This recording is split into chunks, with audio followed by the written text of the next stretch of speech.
just tunnel visioning. Why don't you join the Corps of 30?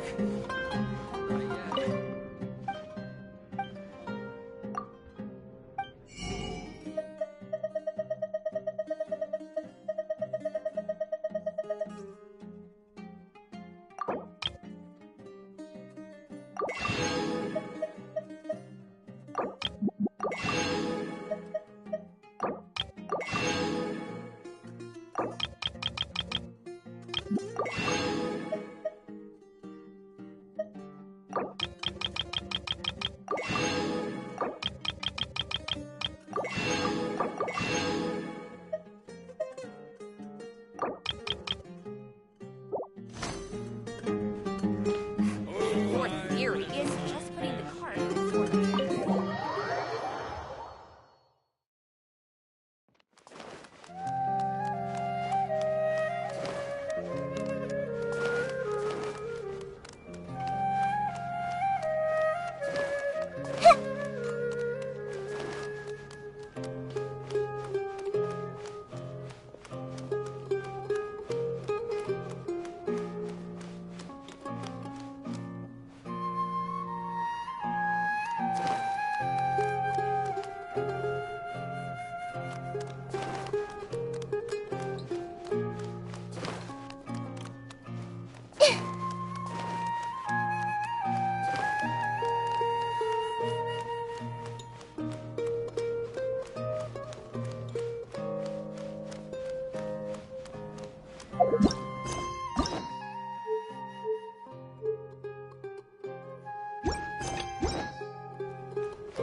Alhaitham isn't in, so feel free to sit wherever.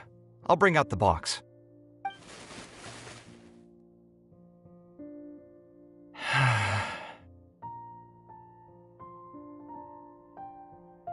Oh, nothing.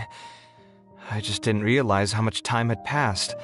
The box is pretty dusty, which means it's already been a while since I've moved into this place, and many years since my mother moved to Fontaine. I'm happy for her. I hope she'll be able to find happiness there. She raised me all by herself after my father passed away. It definitely wasn't easy for her. Anyway, enough about that. Let's see what I packed into this box. What are all these things? Oh, I remember now. This is a drawing I made in Port Ormos. Obviously, I wouldn't call it anything special now, but I was less than 5 years old when I made this drawing. That's more than 20 years ago. You could say it's pretty good for a child of that age. Now that I've said that out loud, I suppose I do have some level of artistic talent, right?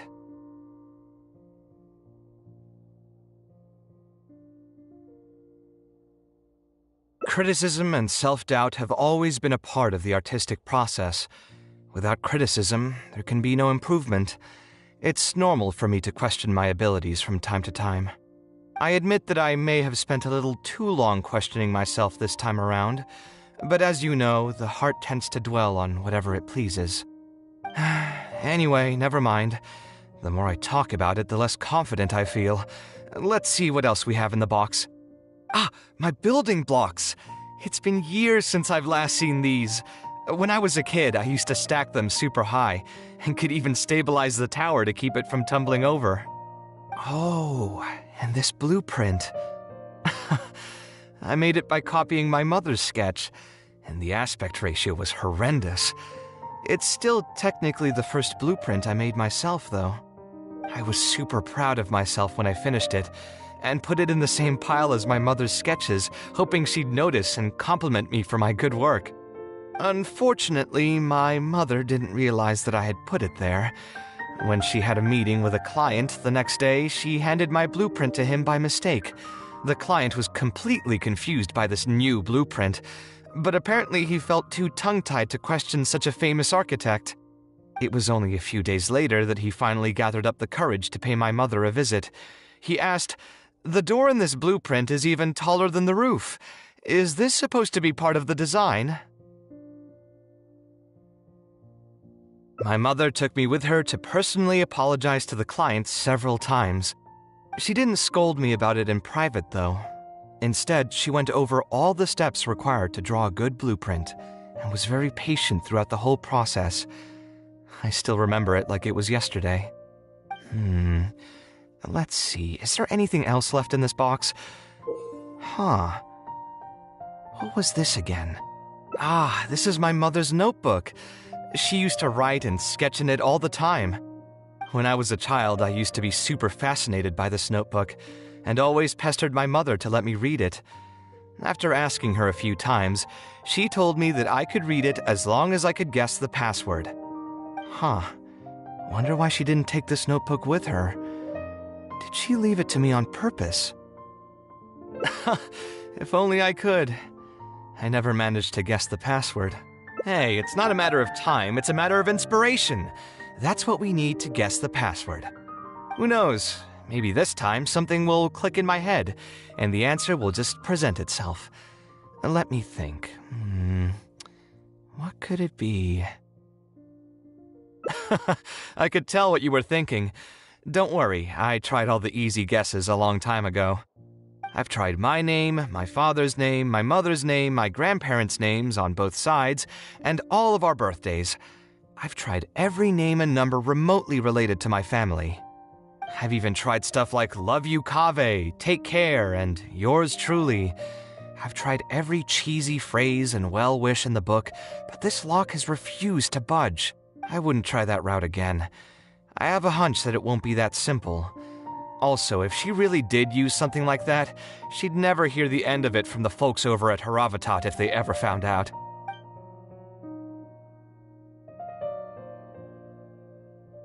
So we could find someone who was close to my mother and see if they might know anything?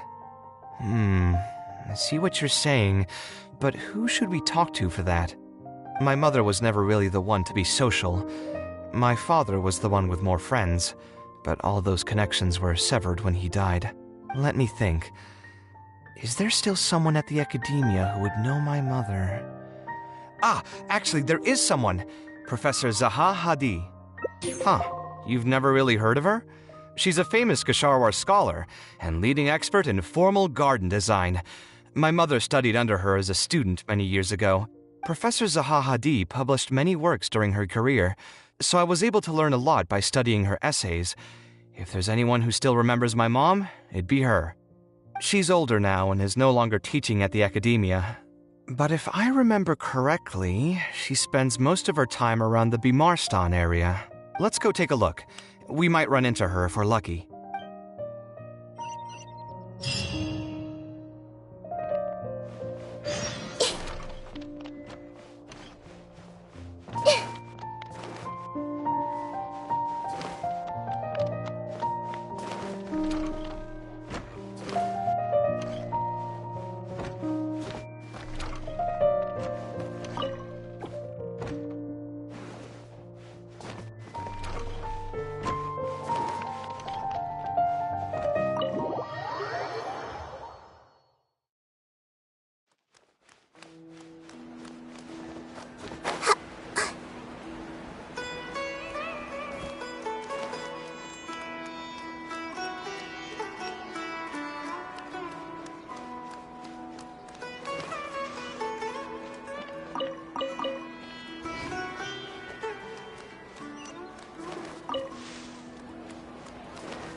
What am I supposed to do now?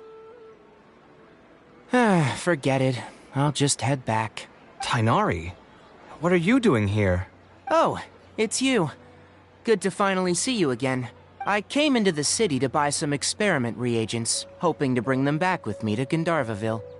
But as soon as I got here, I noticed someone banging on Cyrus's door.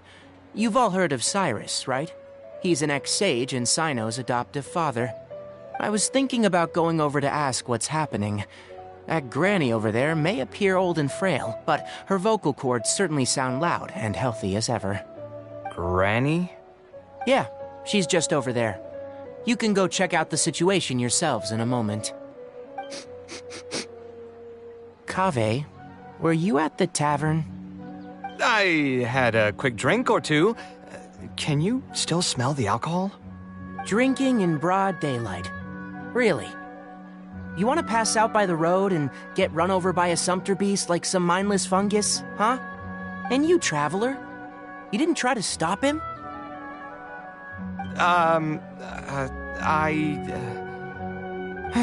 You look like a wreck, Kaveh. What happened? Are you feeling down again? You know what? I'm hosting a meal at Pardistii tomorrow evening. Do you want to come? Huh? Oh, I had no idea. Let me think for a moment. I'll come if I can find some time. All right. Then I'll plan on reserving 2 seats for you. I'll be heading back to Gandharvaville for now. I have a feeling that argument over there is going to continue for quite some time. It might be best if we don't get involved. A granny who lives nearby. Let's go take a look.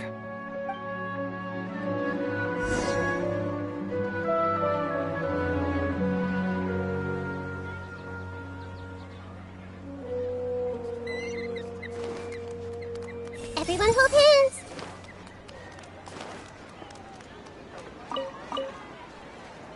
ICF. My tomato. I know Cyrus is the one who picked it. Ha! So, plan on keeping yourself locked in there, huh? Fine by me. If you're not going to come out, then I'm not going to leave. My tomato was growing so well, it had all the potential to become the best tomato this year, and you cut it straight from the vine. I already told you I had nothing to do with it. Why would I take a tomato that's still weeks from ripening? You'd have to be awfully green as an investigator to think it was me. You see, the word green here can refer to both the color of the tomato and the fact that your skills could use some. Enough nonsense. Just come out and face me, you coward. You're out of your mind. If I've actually done something wrong, then get a mantra and pull me out by force, why don't ya? Oh, why you? Professor Zahahadi? And who are you? Oh, Kaveh. Fancy seeing you here. How long has it been? Come on, get over here and let the professor take a good look at you. Not bad, not bad. You've grown taller again. Professor, what's going on here? It's no big deal, really. A few of us old scholars got bored in our retirement and decided to put together a vegetable growing competition. At the end, whoever loses will have to go up on stage and do a performance for the winners. Which brings us to our current predicament. My tomato was sure to win until a certain someone decided they couldn't bear to lose. Hey, don't try to defame me in front of the kids. If we're airing out each other's dirty laundry now, then why don't we talk about you sneaking into Janat's garden the other night? Ahem! Lucky for you, seeing these youngsters come to pay their respects today has put me in a better mood. I'll let you off the hook. For now. Come on, let's go. We'll take our conversation elsewhere. He doesn't need to be a part of it. Yes, of course.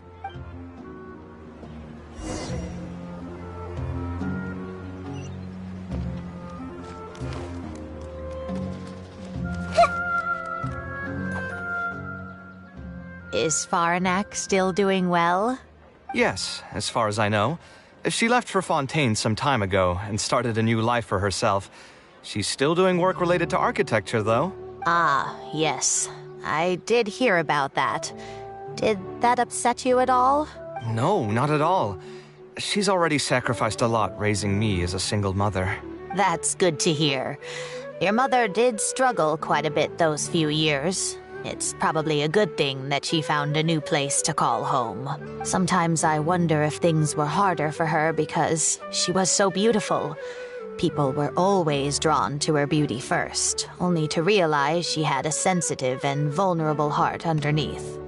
She was still quite young when she first joined my class as a student.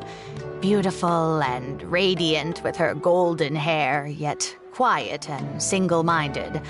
She seemed like a lass from some aristocratic house who was seeing the outside world for the first time. She had to make a lot of drastic changes in her life to raise you on her own. Even during her time in the academia, she was a thorough perfectionist. If she was unsatisfied with something she had made, she'd insist on redoing it, even if I was perfectly happy with it. She had many admirers, and they'd always fill up the first few rows of seats, hoping they could get closer to her sitting in the first row. If it were any of my other classes, you'd have found nobody sitting in the front. But every time I saw her, she was always in that same rigid pose. She'd have one hand on her forehead with the other clutching her pencil. Her eyebrows would be knitted in a frown as she concentrated on the blueprint in front of her. I'm sure she had many difficult moments in her life.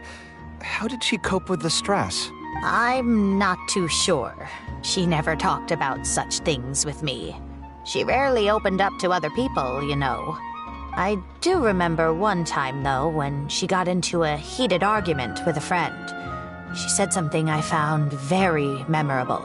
She said, "True art cannot be understood, but as an artist, I wish some people could understand its meaning and value.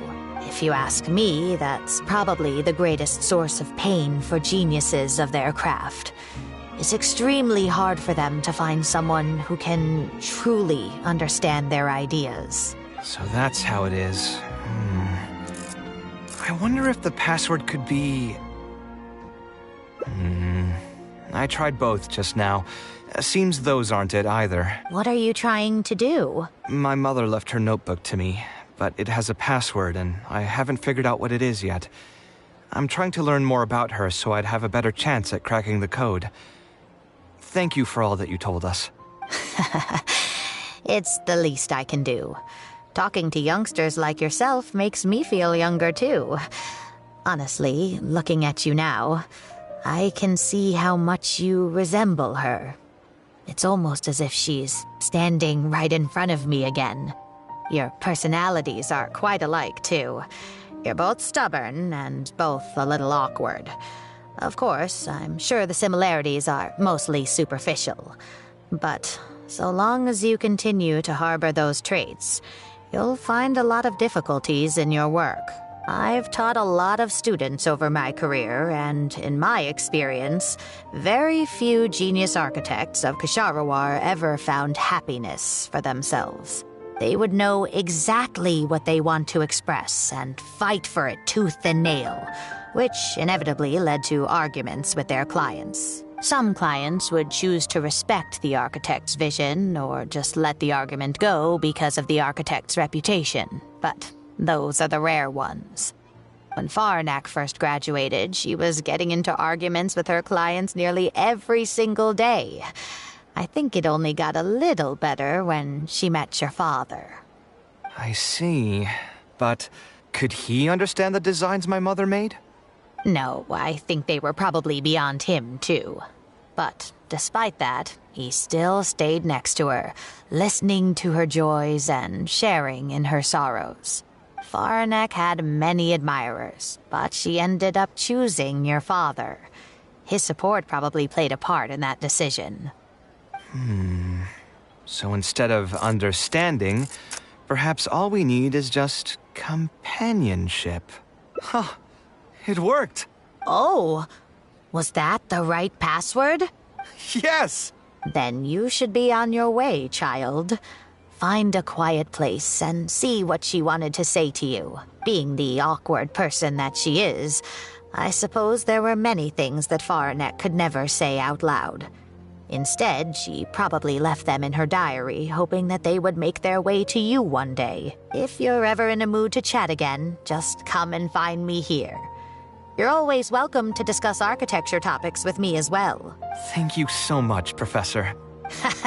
There's no need to be so formal. I'll let you kids go. It's time for me to take another stroll around the vegetable garden. I wonder what my mother could have written about.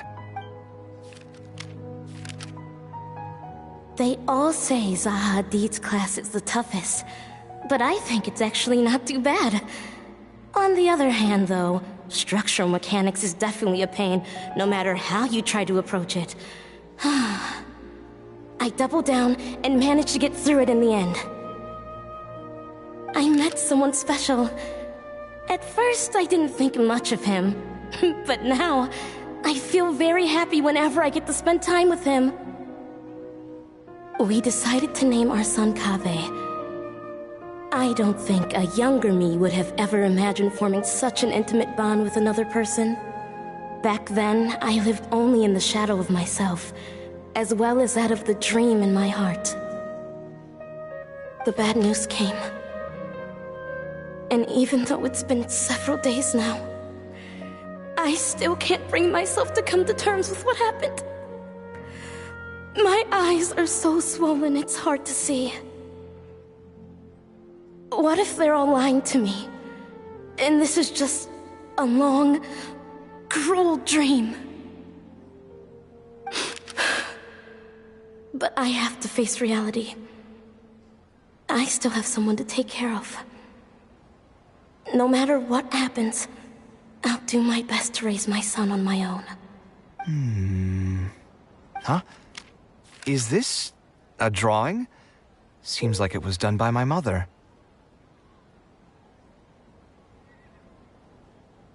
This blonde man was probably my father, but who are the other people in the picture? Huh? Why do a few of them look somewhat familiar? From the dates in the notebook, she probably drew this more than 30 years ago. I hadn't even been born yet. Maybe we were thinking too much. Oh, there are a few lines written in the diary about this as well. The one who invited us to the gathering is a talkative woman. Including us, 3 couples showed up. There was also a person who came alone. The talkative woman introduced everyone to each other. She spoke really quickly, so I couldn't quite catch everything she said, but I also didn't feel like asking her to repeat herself. My husband seems to be friends with the man with long ears. I couldn't really join their conversation, so I've resigned myself to sitting in a corner and drawing in my notebook. I don't think I'd be able to become friends with any of these people, especially that stiff-looking couple. That man is certainly very handsome, but he would constantly alternate between disjointed and serious ways of talking. His wife is a bit more bearable.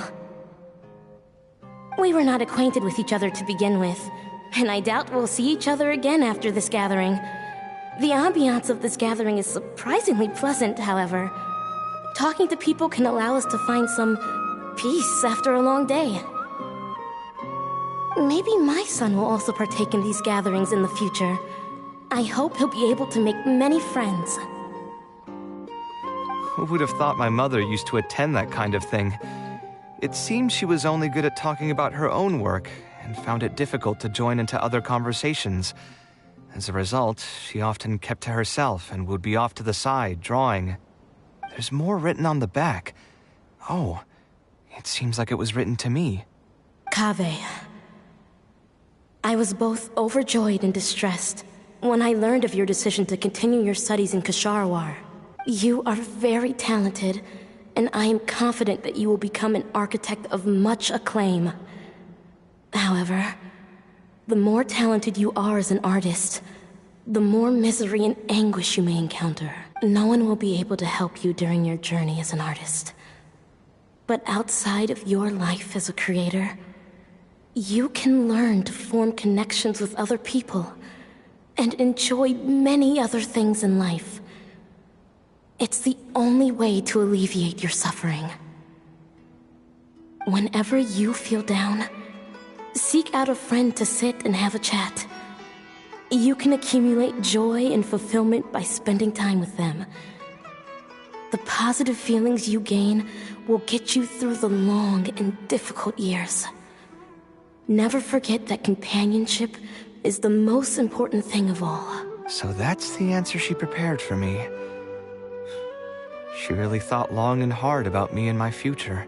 Well, now that I've read her words, do you think I should accept Tainari's invite and attend that dinner at Pardis Di? The thought definitely crossed my mind. Although it'd be nice to get together with friends and chat the night away, I don't want to bring down other people's moods because I'm sad. Besides, don't most people hate the feeling of seeing their friends troubled and being unable to help? And what's worse, nearly all of my problems can't be easily resolved with some encouraging words or gesture. And don't forget, I'm also older than all of them.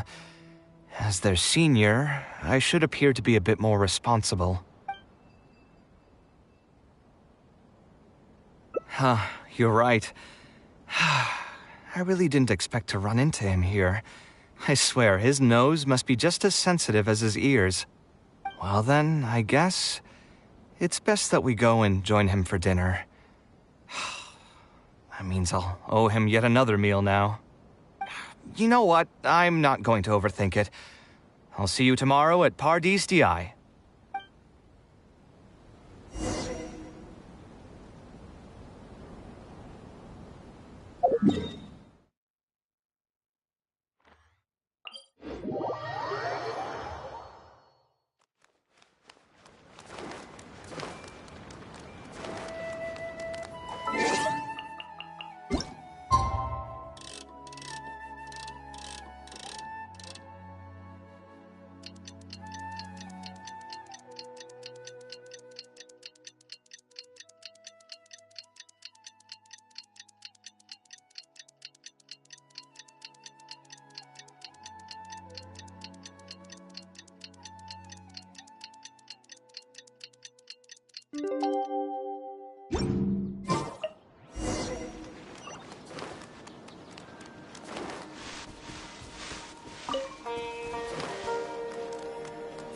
He's tunnel visioning again.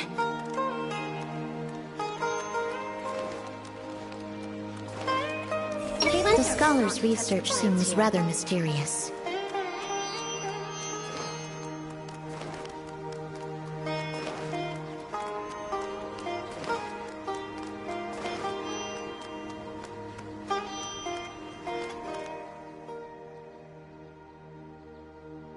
Alhaitham also got my invite, right?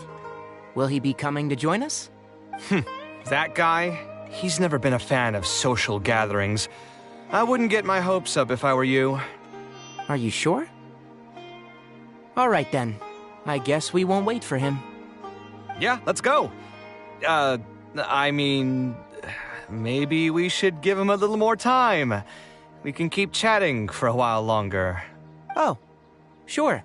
You still haven't told me, what's the occasion for getting us together here at Pardis DI? We're celebrating the end of the first phase of Kaveh's studies. I wanted to thank you all for the help you've given her along the way. Then where's Kaveh? She said she wanted to show everyone a bit of what she's learned, so she's still doing some last-minute prep at home. She'll be here shortly. Anyway, let's get started. To tell you the truth, I'm actually not so confident that the second phase will go as well as the first.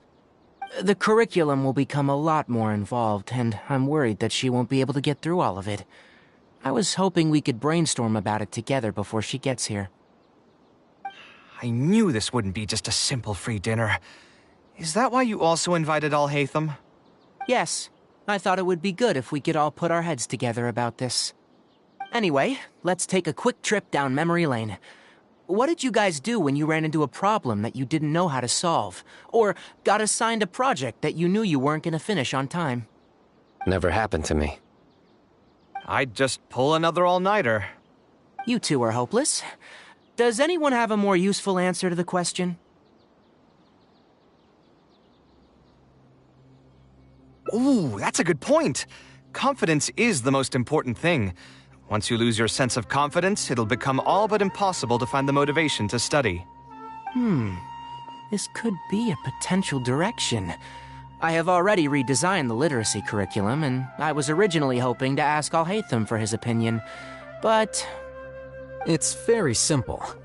Instead of focusing on the amount of material you would like to teach, focus on the amount the student would be able to remember.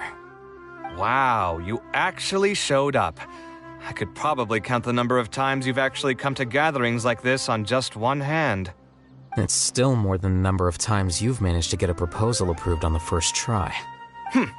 As long as you're still aware. So, what made the difference this time? Are you looking to drink your sorrows away with some friends? That's your purpose for being here, not mine. Don't project your ways of thinking onto me. So you're saying the only reason you came is to help Tainari with his brainstorming? Precisely.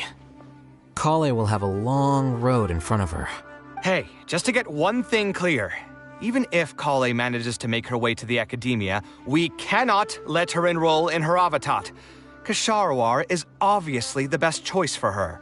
She's been a trainee forest ranger for so long, she'll definitely be good with her hands. What are you saying? Spontamad is the better choice. It's where I graduated from, after all.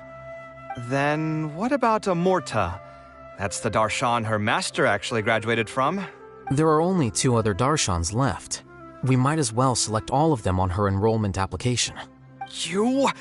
I'm trying to have a serious discussion here. Traveler, you aren't associated with any of the 6 Darshans. In your opinion, which Darshan would be the best choice for Kale? Well said. Agreed. And my goal in inviting you here was to gather some thoughts on the execution of this second phase. Phase 2 far exceeds Phase 1 in both curriculum complexity and the speed of instruction. I hope Kale has prepared herself for what is coming. Hey, what are you thinking now? Please don't tell me you're planning on lending her those abstruse books from your home library. Actually, I was thinking about lending her a professions guide. I'll make sure to write, "Don't become an architect" on the front page of that. You're right, I can't deny that. Is there another phase after Phase 2? What's the ultimate goal of all of this?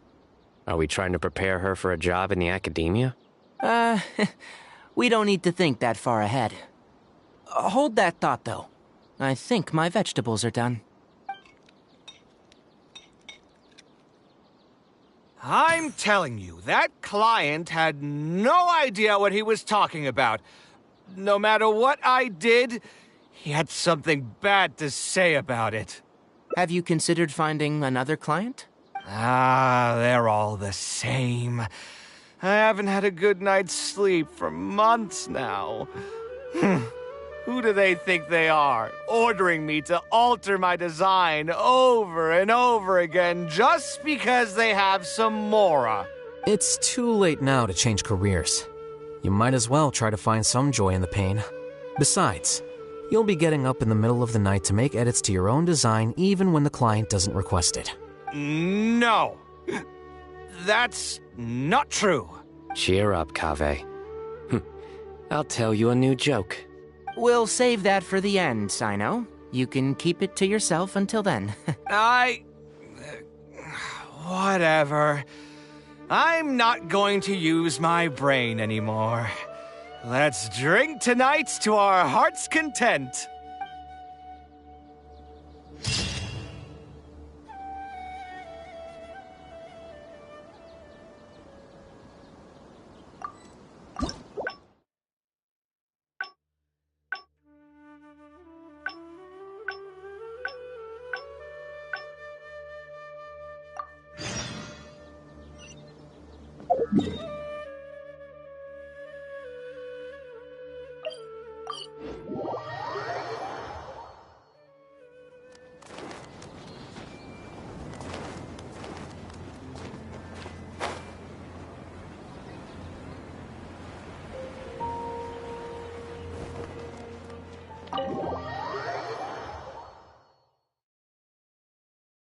Al-Haytham isn't in, so feel free to sit wherever.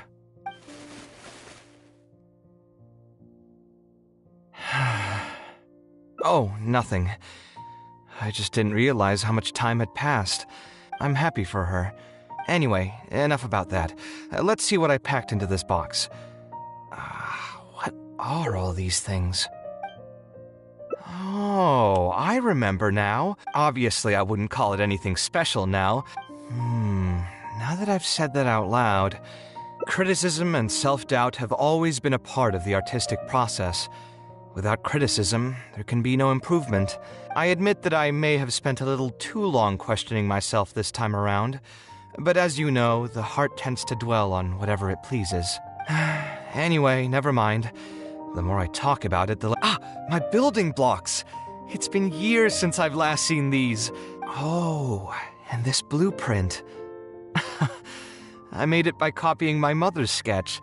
I was super proud of myself when I finished it.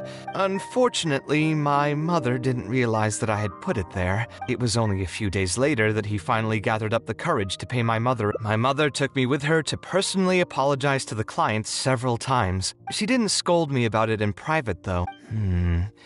Let's see, is there anything else left in this box? Huh. What was this again? This is my mother's notebook. When I was a child, I used to be super fascinated by this notebook. Wonder why she didn't take this notebook with her. If only I could. Hey, it's not a matter of time, who knows? Maybe this time something will click in my head. I could tell what you were thinking. I've tried my name, my father's name, I've even tried stuff like Love You Kaveh. I wouldn't try that route again. I have a hunch that it won't be that simple. Yeah, you're right. Although I was hoping to find some words of wisdom from my mother, if I stop and think about it, her words may not be the advice that I need to hear right at this moment. Everyone's life journey is different. Traveler, you've visited many lands and met many people, so I'm sure you've run into situations where some advice wasn't exactly suitable for the situation at hand. I just got an idea though. If I want to rekindle the creative passion that I had before, instead of trying to unlock an old notebook, why don't I take a walk around the parts of town that had changed my life? What do you think? I'm glad you agree. Then let's start by taking a quick stroll around the academia.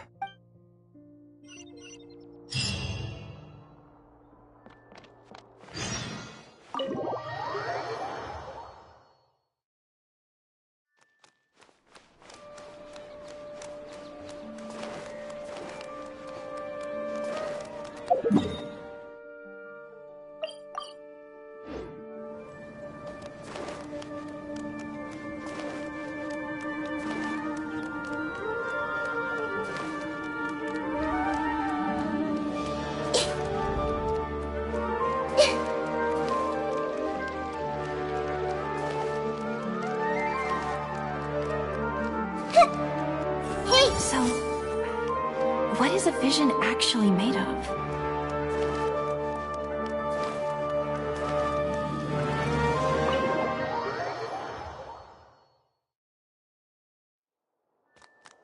I see everything. Book smells so good.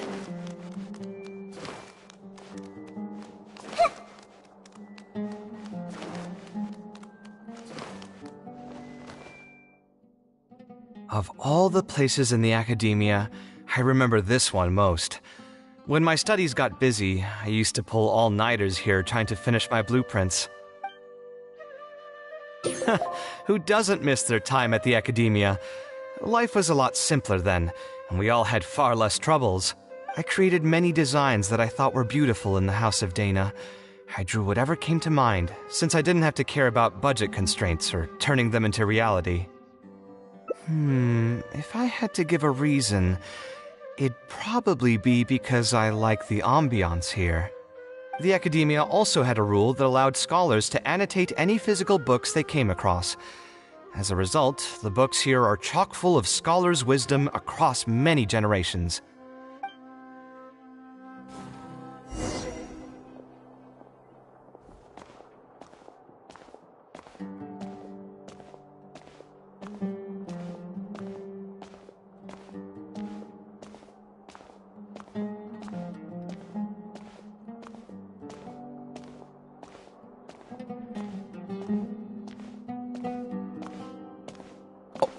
Here, this is a great example. This book, History of Ancient Sumeru Architecture, contains some analysis that I did many years ago. Huh? Why is Al-Haytham's handwriting also in here? When did he ever read this book? I guess it's probably from when we worked on that research project together.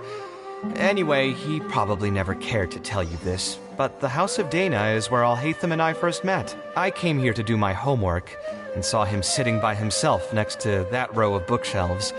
A group of Haravatat scholars were chatting near him, but he looked as if he was too lazy to join them.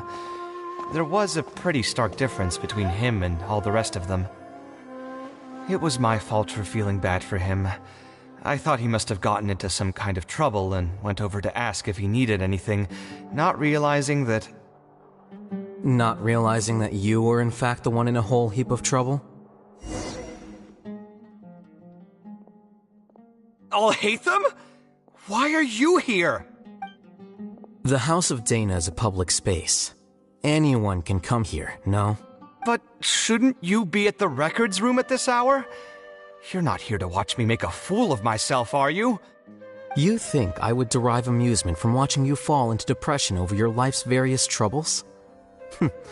If that's the case, then I suppose I must have been entertaining myself for years. I came here to pick up a few files. If your voice hadn't managed to get through my soundproof earpieces, I probably wouldn't have noticed you. All right. I admit I was probably overreacting just now. Probably not when he's right here with us. As his senior, I shouldn't try to tarnish his reputation. There was nothing embarrassing or shameful about it. When I was still a student at the academia, I once collaborated with Kaveh on a research project. A collaboration is usually beneficial for all parties, but due to issues with our personalities, we ended up going our separate ways before completing the project. We had a number of differences, and they remain unresolved even today. But there's no point going into that right now. The more important question is, why are you at the House of Dana? As a senior scholar, isn't it my responsibility to offer my friend a quick tour and explanation of the academia's architecture? I see. Then let me guess. Your next stop will be the pavilions around Razan Garden? Our famed architect sure loves showing off that corner to all his friends. Oh, and Kaveh, a lot of the books you annotated have been moved to the innermost section of that bookshelf over there. You'll have to dig them out yourself if you need to find them. Huh? But why would you know that? Don't tell me you finally had an epiphany and realized that there's great virtue in respecting your elder's work. Sure, if that will give you some self-confidence. Leave any words of thanks you may have to the ex-Grand Conservator. The last time he was here, he was complaining that he had received reports from current students. The main grievance being that the annotations are too long and difficult to read. As a result, the books you annotated have been moved to the back shelves. What? But all of my annotations were extremely important. Instead of reporting me, they should have been thanking me for my service. The notes that I took, they couldn't have asked for a better analysis of those books. Okay, just you wait. I'm going to fix this right now. I'll dig all the books out and return them to the proper shelves. Oh, we'll wait. Anyway, you were about to say he's feeling a bit down? Put through the ringer. What an interesting phrase. I assume he used those exact words himself? He probably did suffer quite a bit, that's true.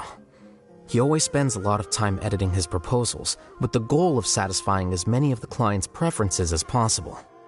But the satisfaction of one client will not translate to general satisfaction with his work. Many problems in life can only be solved by a fundamental change of attitude. As the leading genius of Ksharawar, Kaveh should have both the right and the confidence to reject any unreasonable demands. There are plenty of architects in Sumeru who are inferior to him in skill, yet far more irascible in temperament. What's more, there are plenty of people who look up to such individuals as paragons of staying true to one's principles. Clearly, his predicament is inevitable, since he holds other people's feelings as more important than his own. Of course, each person is different, and we should respect the paths that they have chosen for themselves. Admonitions will serve no purpose. People tend to succumb to familiar pitfalls, and this is especially true for those who believe it's their duty to carry more burdens on their shoulders.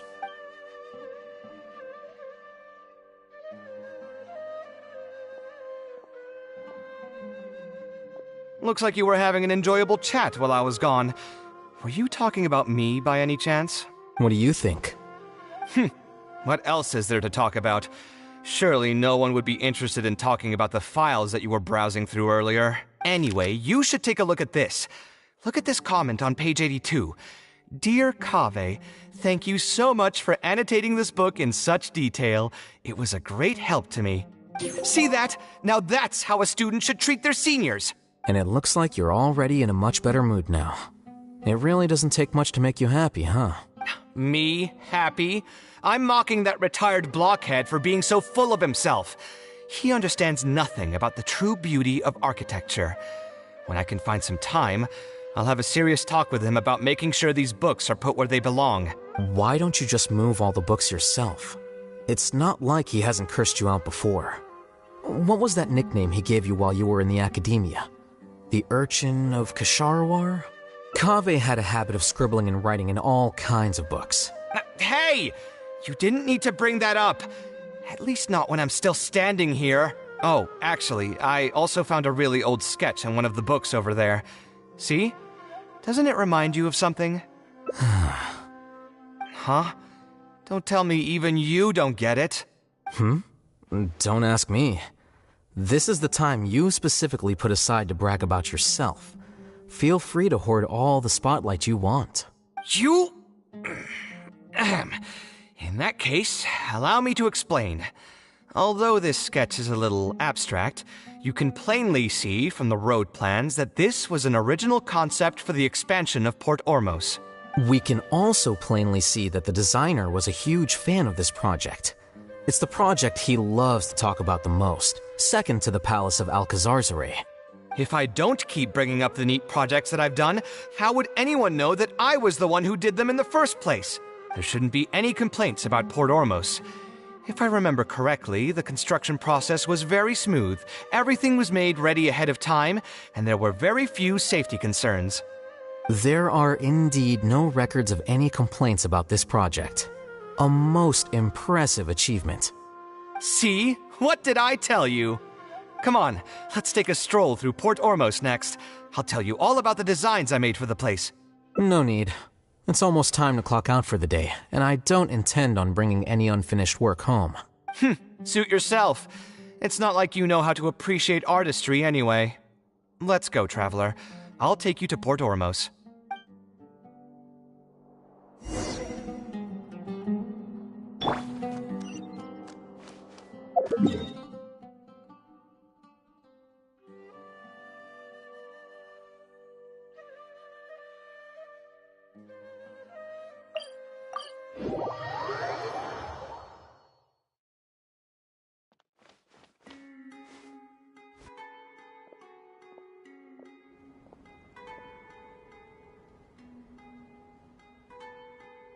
Port Ormos. No, I didn't design any one specific building. Most of my work here concerned structural renovation. Port Ormos had already existed since I was still a young child. It wasn't as large as it is now, though. It only came to its current size after a sizable expansion. I was part of that project. The arch bridge over there, for example. That was one of my designs. When I was first tasked with the project, I decided to reference the growth patterns of nearby trees to split Port Ormos into 2 levels. My goal was to improve the overall utilization of space. We ran into a lot of issues during construction, but thankfully, we were still able to achieve the original vision. Residents can now behold all the ships entering and leaving the harbor from the vantage point of the bridge, while visitors can recognize the site of Port Ormos from a long ways away. I was still young and new to the trade back then. I could hardly believe that an idea in my head could become reality and remain in the world for many years to come. The true cornerstone of the creative process. The point about the design that will be ultimately used to judge its true worth. It was the first time that it became crystal clear in my mind. Once built, a building will continue to stand. Countless people will see it, and countless more will step inside it. Its final worth, whether it's good or bad, will be assessed by the countless generations of people that interact with the building during their lives. You think so? I'm glad to hear that. But even with this project, I still had one small regret. My budget was tight, and I was unable to use the higher quality timber I had originally intended for the design. I knew that some concessions on aesthetics would be needed as soon as I agreed to a proposal that prioritized the practical functions of the project. Us creative types know better than anyone that most projects cannot be completed without a few regrets. Even the Palace of Alcazarzaray was not perfect. Yeah, you're right. I should learn to look toward future opportunities, and believe that any regrets I have can be overcome in time. We've spent long enough here. There's still one last place I want to go, but it's a little far. Would you be interested in a quick trip to the desert? Great. Most of my projects over the last few years have had something to do with the desert, partially because there's a special place there that I often visit. This is a rare opportunity, so why don't you come along and see it for yourself? If you ever feel down, maybe you'll be able to go there and feel better too.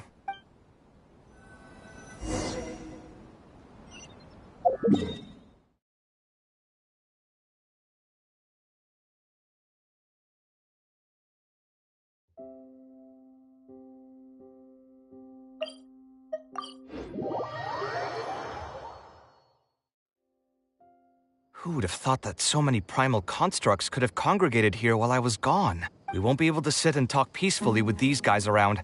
Let's clear the area.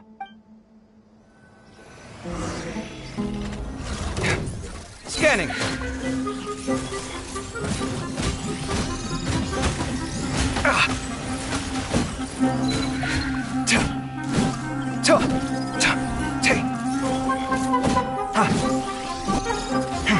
Sight clear!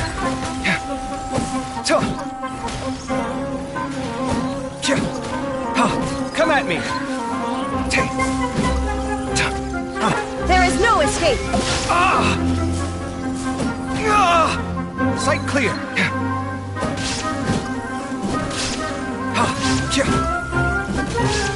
Come at me!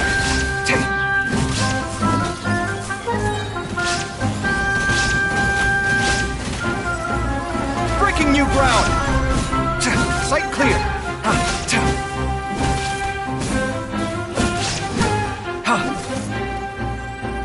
Scanning!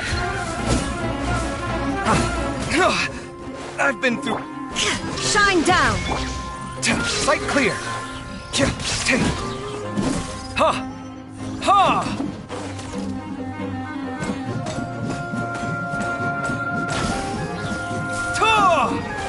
Come at me!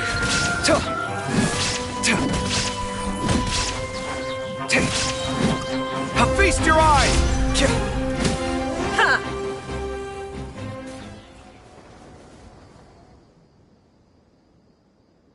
Isn't this place great? I often come here to clear my mind when I'm dealing with a difficult situation. You know what I mean. Everyone finds themselves in frustrating situations once in a while. Just take me as an example. My family life got shaken up quite a bit when I was young. I struggled in school, and I got into a huge pile of debt building the Palace of Alcazarzaray. Although Alhaitham thinks that it's because of my personality that I continue to live in the shadow of the past, I think it's also just a part of life.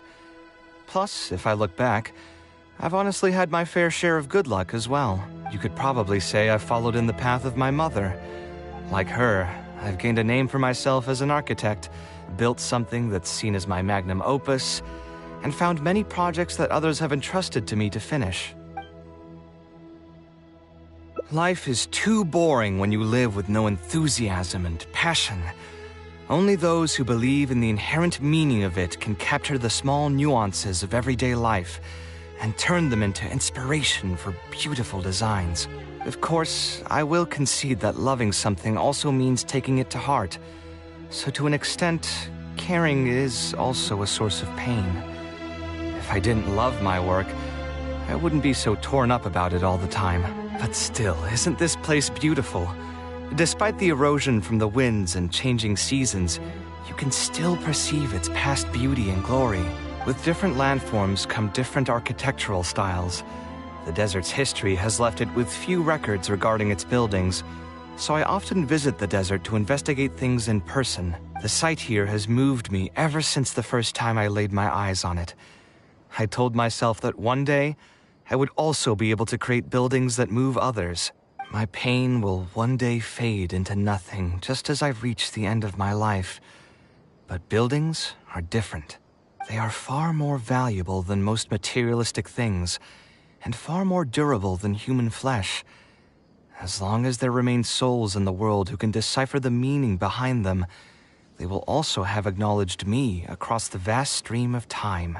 If you were to ask me what art is, that would be my answer. You think so? But I feel I've always been like this. Remember that question I brought up before?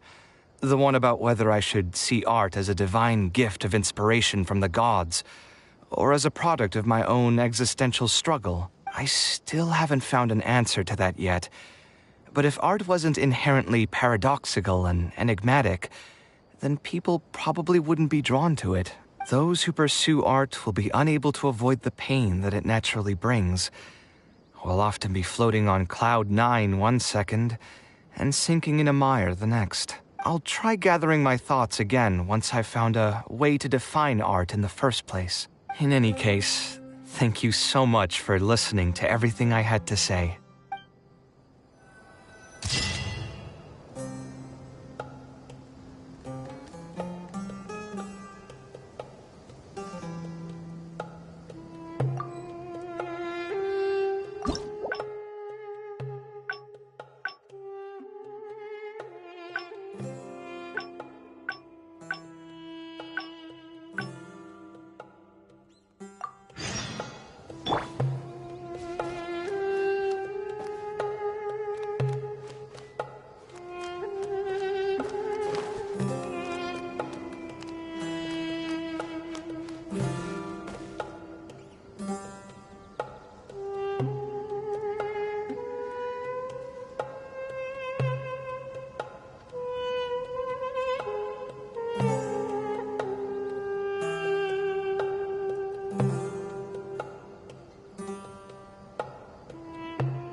Something on your mind again?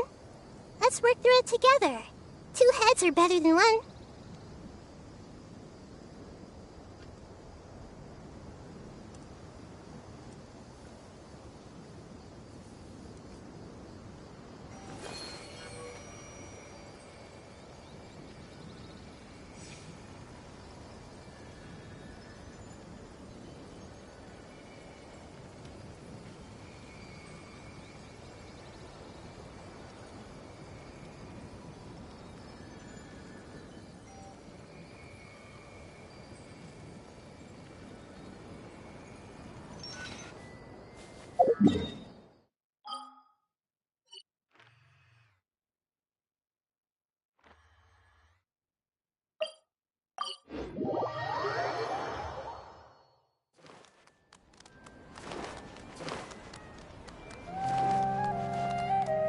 Ad Astra Abyssosk.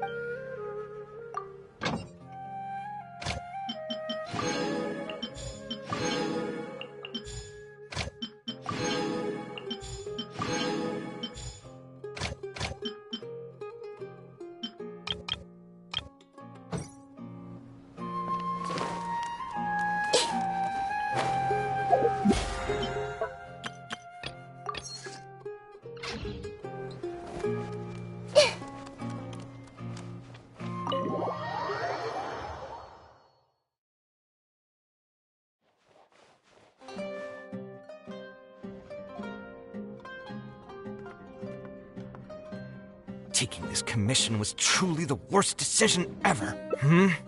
Oh, hey, actually, while we're on that, what are you doing here at the tavern? So you saw all that, did you? Anyway, stress is just an inescapable part of being a working adult. Boss, I'll have a glass of wine. Do you want something too? I'll put it on my tab. Wine and a glass of juice coming right up. I know you're already keeping a secret from me. That guy, though. Another glass, please, boss. You've got it, sir. It really is every other day that you'd run into a client who knows nothing about construction requirements or architectural style. But perhaps getting used, I would spend a lot of time altering my designs. I suppose, though, that just all of this makes for a real paradox. Here's your drink. Boss, what do you think is the meaning of art? The meaning of art? Really, my friend, who in Sumeru understands art better than you? Anyway, I don't know about art, but I do know that I'm interested in business, and some patrons are waiting to be served. So, you'll have to excuse me for now. What do you think? Yes, art shouldn't be self-indulgent entertainment saved for the elite. Let's say that I built a house for someone. If they don't like how it looks, then no matter how brilliant it may appear to me, they won't be happy with it. The problem is that it can be very difficult to get validated by others. I could compromise my personal standards to accommodate my clients, but often that just means creating a final product that I would struggle to look at.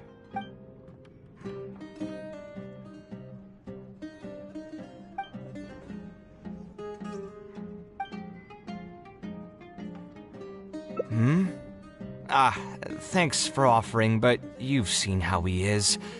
He's not going to listen to anything I say. He understands nothing about my design, and all the suggestions he made were as if he just wanted to mock me.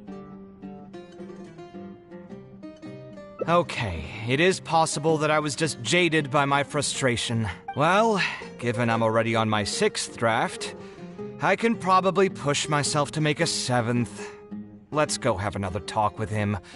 I know where we'd be able to find the guy. There's no time to waste. The wine can wait until another time. I'll go take care of the bill.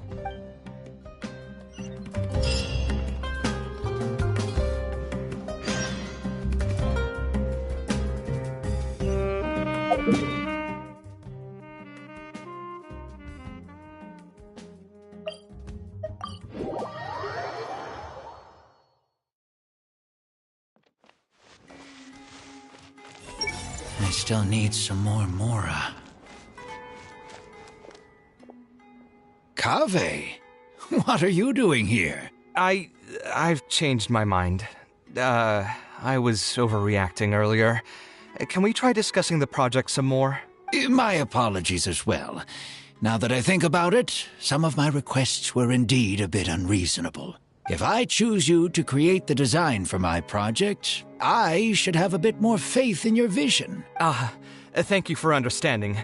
Mutual trust is the basis for good communication. Now that we've got that out of the way, I think we can have a more productive conversation. To be perfectly honest, your commission request has been the most peculiar one I've ever received. Even now, I still know nothing about the building's intended purpose. All I know is that you want to build something in the desert for public use. I am aware that overly specific requests will restrain the architect's artistic freedom.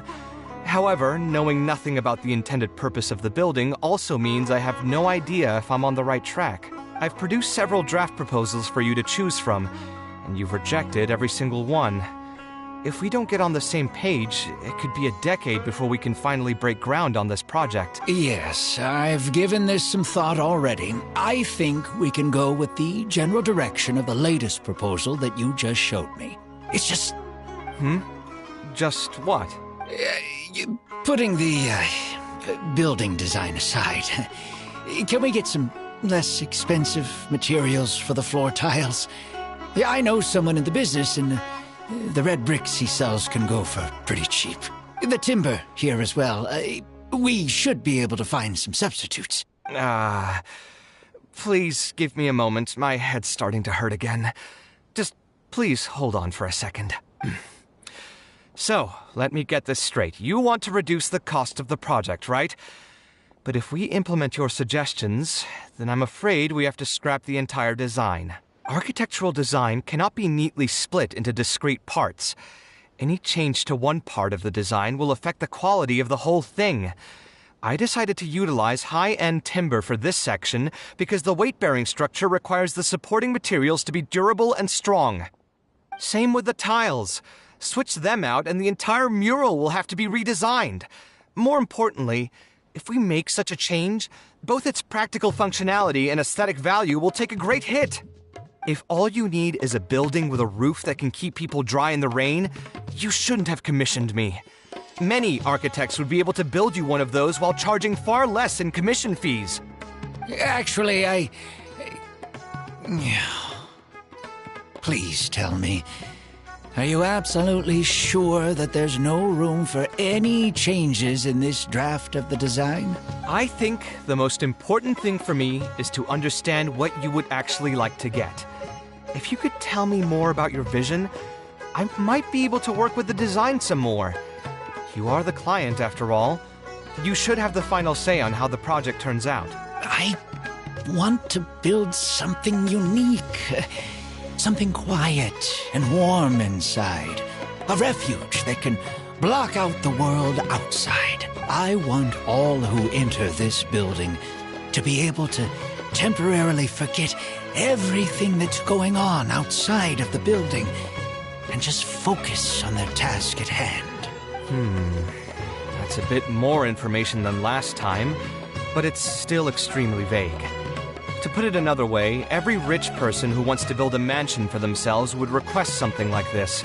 We've gone through many proposals, and this draft is already the cheapest one. Cutting costs by substituting building materials will not only detract from the overall effect of the building, it also won't save you much more in the grand scheme of things. Thank you for giving it so much thought. Please, give me some more time to mull over the budget. I'll get back to you once I've figured out a solution. I still have a few business meetings that I must attend, so I'm afraid I'll have to leave for now. You can just leave the proposal as is. I'll get in touch once I've given it some more thought.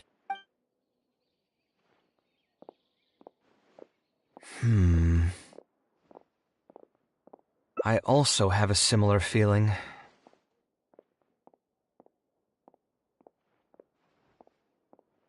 Is that really okay? I mean, what he does now is none of our business. He does seem really suspicious, though. He dresses like a rich person, but when you talk to him, he hardly sounds the part. That's actually pretty common. Not all rich people are spendthrifts. Many are just, as if not more, stingy than him. The more mora some people have, the more they love interfering with people's lives.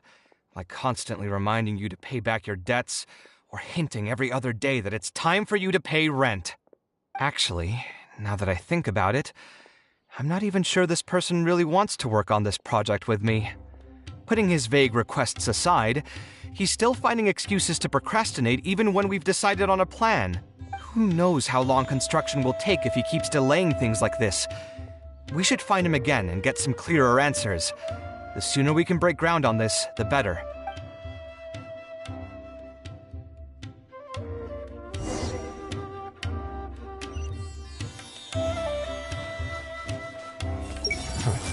Antique appraisal doesn't actually have much to do with history, but the customers seem to buy it.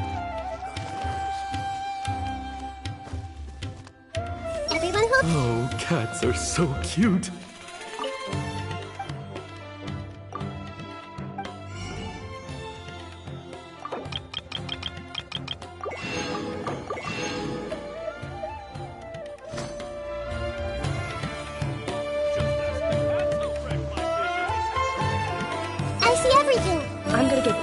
Jerk sooner or later.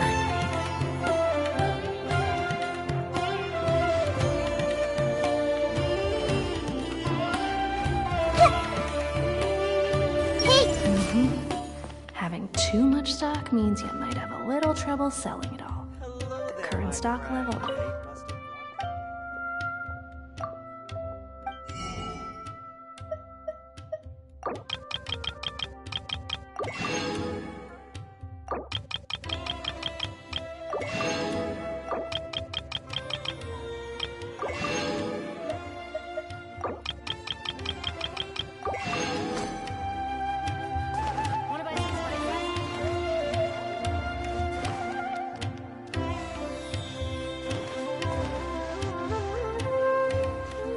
Huh?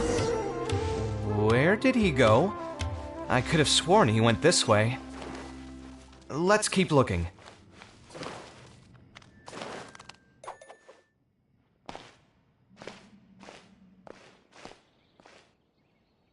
Oh, hey, look! Isn't that Badawi? It sure looks like him, but he's dressed completely different now. What is he up to? Didn't I tell you before? I'm not looking for more workers. Plus, aren't you a bit old for physical labor? If something happens to you, I won't be able to pay for it. Oh, you won't have to worry about that. I grew up as an Eremite mercenary and worked in the desert my entire life. My body's still in great shape. I don't have many talents, but I still have my muscle. If you need someone to unload goods or drive away sumpter beasts, I'm your man. You used to be an Eremite mercenary? I know there are a lot of bad apples in our ranks, but most are just trying to make a living. We're not that greedy by nature, and we'll do our best when given a job. Let me think. I'm sorry, but I still can't take you in. I don't have any open positions right now, and don't have the Mora for anything more. How about this? Why don't you try your luck somewhere else? Okay. He used to be a member of the Eremites? Huh. From the way he was dressed, I would have thought he was a merchant from the rainforest. Let's ask him about it.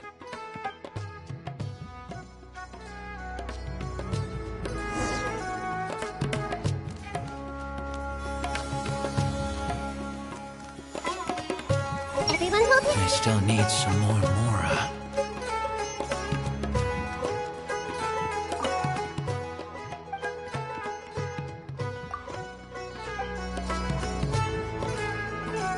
These Zaytune peaches are pretty high quality.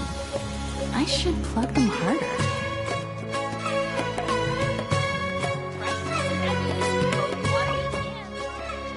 We meet again.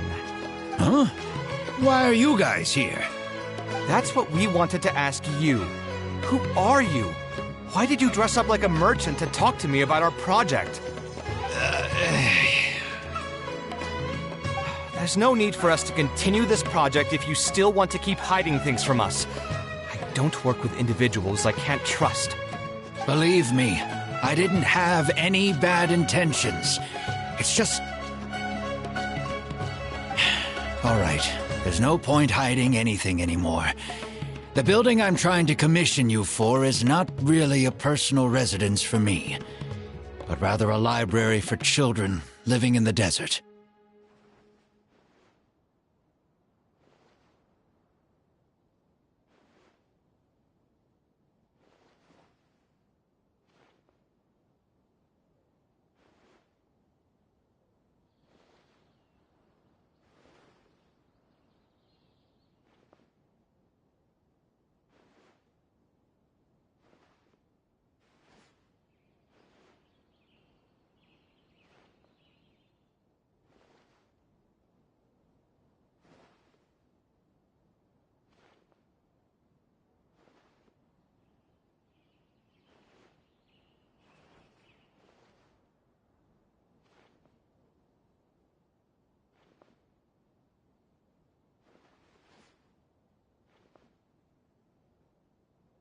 A library? Funded entirely by yourself? Shouldn't this be the responsibility of the academia? I've heard that the academia will be looking to prioritize the desert with the allocation of educational resources and materials. It sent over a large shipment of regular goods just last month. You're right, and I was aware of these happenings as well. I just figured what I want to do is a separate effort from what's already being done by the academia. The desert is too vast. Even if the academia spends a lot of effort trying to disseminate knowledge in those parts, it might still take decades, if not centuries, to reduce the educational gap that already exists between the two regions. And what's more, I don't know if the academia would ever reverse its stance in the future. All I know is that as a desert dweller, we should not wait passively for good things to happen to us. If we only did that, we'd never be able to stand up and hold our heads high. I don't have much longer left on this world, so I just want to use whatever time I have to contribute something to my homeland. I didn't want you to know that I came from the desert. I've lived in the desert my entire life, and there wasn't anyone here that I could trust. I figured I needed as much safety as I could get. To the point that you even disguised your identity? That's certainly taking playing it safe to the next level. Hold on. Don't tell me you've also been scammed before. When I first came to Sumeru City, I brought a lot of Mora, hoping to find an architect that I could work with. Someone agreed to take on the project, and even took a sum of Mora from me, but then disappeared without a trace. After that, I heard that there are a lot of untrustworthy people in this business. Some would run as soon as they've been paid, while others would deliberately use expensive materials and take a cut of the construction funding. I spent a while collecting information in the city, and eventually learned that you're the most famous architect in all of Sumeru. I figured that you wouldn't need to make Mora by scamming people, so I decided to reach out to you. By the way, how did you know I was scammed? I don't think I've ever mentioned that to anybody. Just a hunch. A while ago, I accepted an offer to work on a project in the desert, and was also scammed out of a large sum of Mora. I ran into someone who was living in a pretty run-down house. I noticed a load-bearing wall on the verge of collapse, and suggested that I build a new house for him. He said that he had no way to pay for it, so I loaned him some of my own Mora, and told him to get some stone and timber from the local vendors. Soon after that, I found out that he had gone gambling with all the money, and lost everything, down to the last coin. And after that, he even borrowed Mora from me twice more, using a different excuse each time. I didn't even suspect him of any wrongdoing until he hired a group of mercenaries and tried to ambush me in his own house. According to him, I looked like an easy target because I was an academia scholar who didn't have any family or friends in the desert. What kind of person would just look at someone else and think, this guy looks like an easy target? Those kinds of things do happen every once in a while, yes. Folks like him are the exact reason why us desert dwellers' reputation have gone down the drain. I must apologize to you on their behalf. It's all right. You were also scammed by someone from Kasharwar after all. I should apologize to you on their behalf. Ultimately, neither of our experiences had anything to do with the desert or the rainforest. People who are new to an area are always easy targets for criminals. Yeah, you'll find both good and bad people everywhere. I can't understand the logic of those who like to take advantage of others, but I have to accept their existence as a fact of life. Anyway, I digress. Let's return to the topic at hand. Did you keep rejecting my designs because you thought I was deliberately using expensive materials to take a cut as a middleman? That's what I was afraid of initially, yes. I eventually understood that you weren't out to cheat me. But unfortunately, I still don't have nearly enough Mora to pay for the design you proposed. I've done the math and know that we should be able to make it if we cut some corners. However, after our conversations, I can see that you're passionate about your design, and I'm quite fond of the proposal as well. So, I decided to try and see if I can afford your proposal as is. I've been looking for work every day, and in another month, I should be able to cobble together enough Mora to meet the budget. By cobble together, you mean you're going to spend your entire life savings on this project? But then, what will you do if something unexpected comes up, and you find yourself stuck with no emergency fund? To be honest, I haven't really thought about that. I mean, when you've lived to be my age and something happens, you can't really call it unexpected anymore. All I want is to build this library before I leave this world, so that the children of the future would have some books to read, and the desert dwellers would be able to learn their letters and pick up some practical knowledge. A while ago, I heard that the academia had decided to recruit a number of exceptional children from the desert, Of course, this is welcomed news. But as someone who spent their entire life in the desert, I still have a few concerns. I know the desert life, and can predict what the problems will be. Many children from the desert have had neither the interest nor the proper environment to learn. So even if the academia would take them in, once they enter the halls, they might find themselves surrounded by other children who look and act very differently from them. And as a result, they might become socially isolated. Yes, I can imagine that. My father passed away at an early age. Even though I had a good number of friends during my years at the academia, for some time I still sensed many critical looks in my direction. I'm sure a child coming all the way from the desert will have an even harder time. But let's bring this back to the building itself. I think you said that you want this building to be quiet and warm, with its doors serving as a solid barrier to block out the sound and fury outside, and allow one to focus on the book in their hands. Building it according to the current plan will be quite costly. Even if I don't charge you any commission fees, I don't think we'd be able to keep it under your budget. Any ideas on what we can do?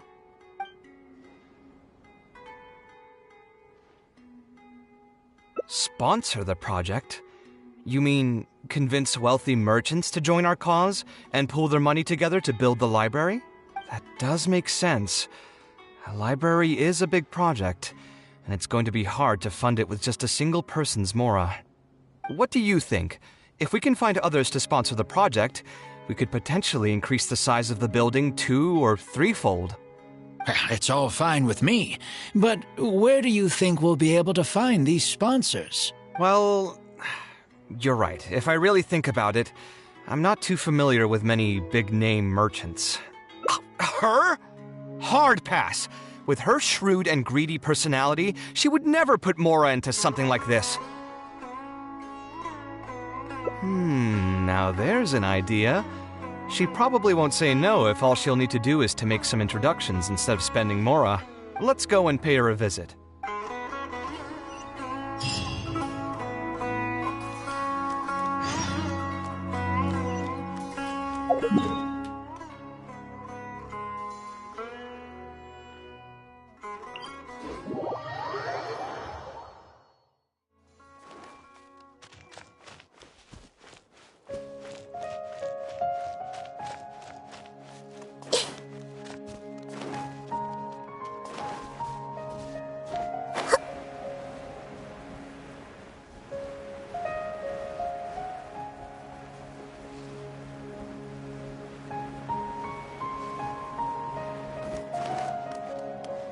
Why do people keep coming to me to ask questions?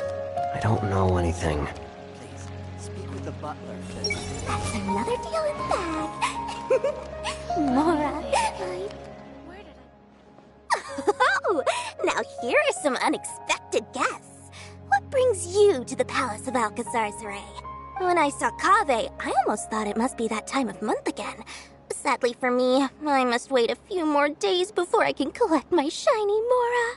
Hey, can't you think of something else for a change? You are literally living in an objet d'art, and yet your mind is still fixated on nothing but Mora? What is the point of wealth, anyway? Is your happiness entirely dependent on your hoard of cold, emotionless Mora? That's exactly right. Mora is extremely valuable, you see. If you don't keep your mind on it, your Mora may just find its way to somebody else's pockets. If you ask me, this place is still way too empty. Just give me some time and I'll fill it to the brim with lots and lots of Mora. You're hopeless. Oh, so you have an actual reason to visit me? All right, let's hear it. Merchants? Why? Is there some kind of business opportunity? Oh, I see. So you're just looking for someone to help you fit the bill. I knew you wouldn't be interested in something like this. Still, you wouldn't refuse just making some introductions for us, would you? Sure, I can connect you with some folks, but with every service comes a fee, you know. A fee? You mean just for introductions? Of course! Making introductions means using my connections and putting my reputation on the line. Why wouldn't I charge a fee for something so important? And since we've known each other for so long, though, I'll give you a huge returning customer discount. How about 500,000 Mora? 500,000? I guess that's okay. But why are you charging a fee before we've even secured any funding? That just doesn't seem right. Besides, by helping us out, you'd be doing a great service to the public. Can't you take your mind off your Mora even for just 1 second and focus on something far more important? Very well. Since you're so passionate about this project, I'll help you out and waive the introduction fees. 3 of my business partners came by earlier today to discuss some things with me, and they still haven't left yet. I'll arrange a meeting for you, and just so we're clear, it'll be up to you to present your project and discuss any deals. Thank you so much. You can wait here. I'll bring them over to you.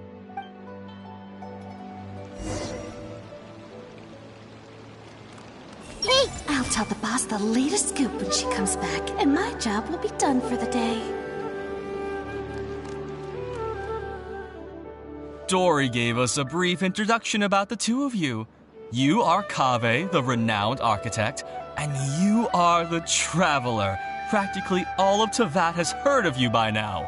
To be frank, I don't feel like there's an obvious business opportunity here, but since Dory took the time to introduce you, we can spend some time to have a conversation. So, let's hear your idea. All right, here's the situation.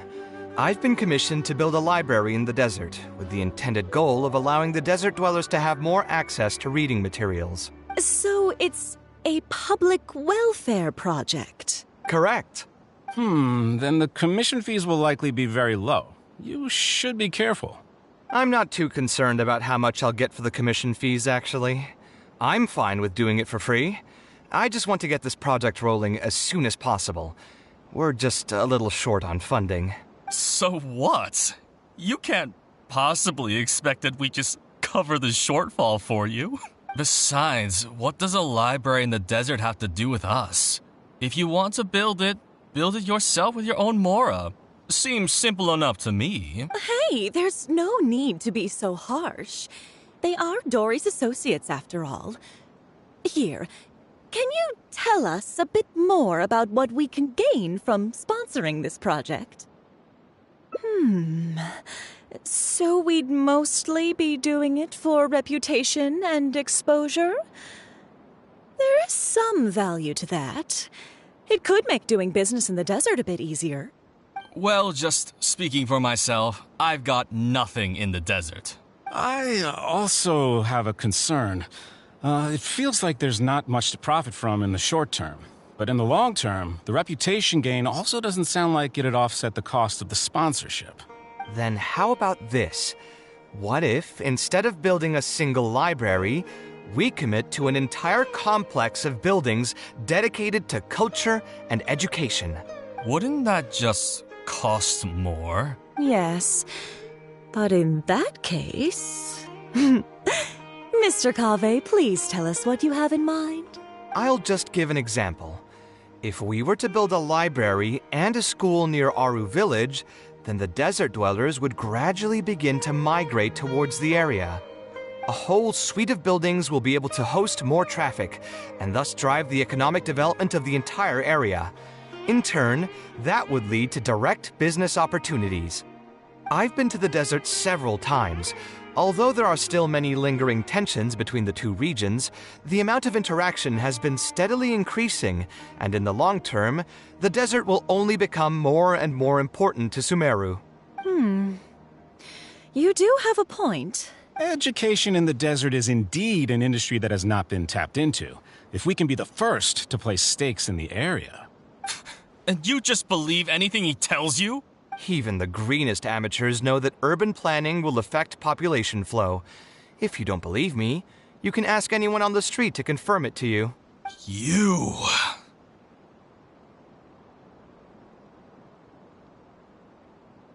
Hey, why are you starting to sound like I'll hate them? Wait, something just occurred to me. If we're going to build a library in the desert, Aru Village would obviously be the best place for it.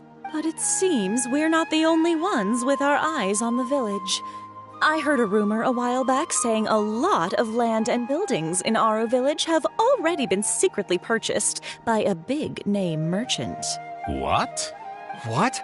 In other words, if we try to join the fray now, there won't be much left for us. If we want to build a suite of buildings focused on education and culture, Aru Village is the prime location. If we want to build it anywhere else, we'll have to deal with a far larger list of problems. It's not impossible, I suppose, but... Then there's no hurry. We can wait for Aru Village to develop more first and get into the market for expansion to other areas. But if you were to do that... Is there nothing else to discuss? Great timing! I pretty much heard all I want to hear. If there are no other urgent matters, I'll be on my way. I'll be off as well. If you have any new ideas, please feel free to reach out. It seems like the others are not interested in funding this, so no point in me doing this on my own. Let's revisit this another time. Hey, guys, wait! Well, what can I say? I guess it went somewhat as expected. They are Dory's friends, after all. As soon as they heard that there's not much more in this for them, they lost all interest. Yeah, it's just another day doing business with people. But I can never get used to that. Those people never think of anyone other than themselves. Looks like we'll have to figure out some other way to get the funding. Let's go. How did the meeting go? Want to talk about it?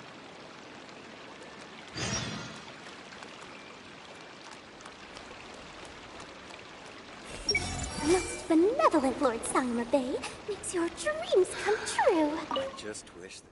Oh? Where did all that passion go from earlier, I take it you weren't able to find a sponsor for your project? Please don't tell me that you're here to mock us. What kind of person do you take me for? Would the kind and generous Lord Sakuma Bay really do such a thing? I will say, though, I more or less expected this outcome even before I introduced them to you. You can try to talk up the project all you want, but the facts will remain the same. This project is high investment with slow returns. No sane person would put their money into this. But this isn't just a business project, right? Also, if you already knew no one would want to partner with us, why did you still try to charge me 500,000 mora? You scammer!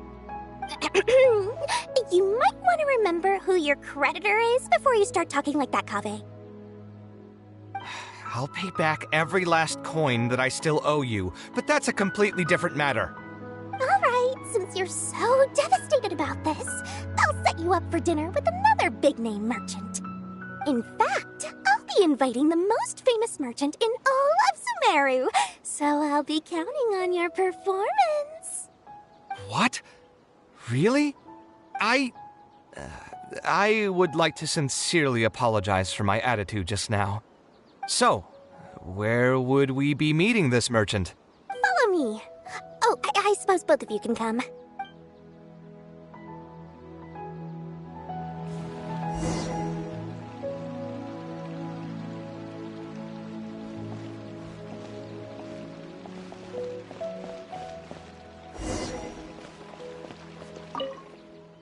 Oh, where did all that... Please don't... What? You can try to talk... But this isn't just... Also, if you... I'll pay back every last coin that I still owe you, but that's a completely different matter. Alright, since you're so devastated about this, I'll set you up. In fact, I'll be inviting the most famous merchant in all of Sumeru. What? So... Follow me.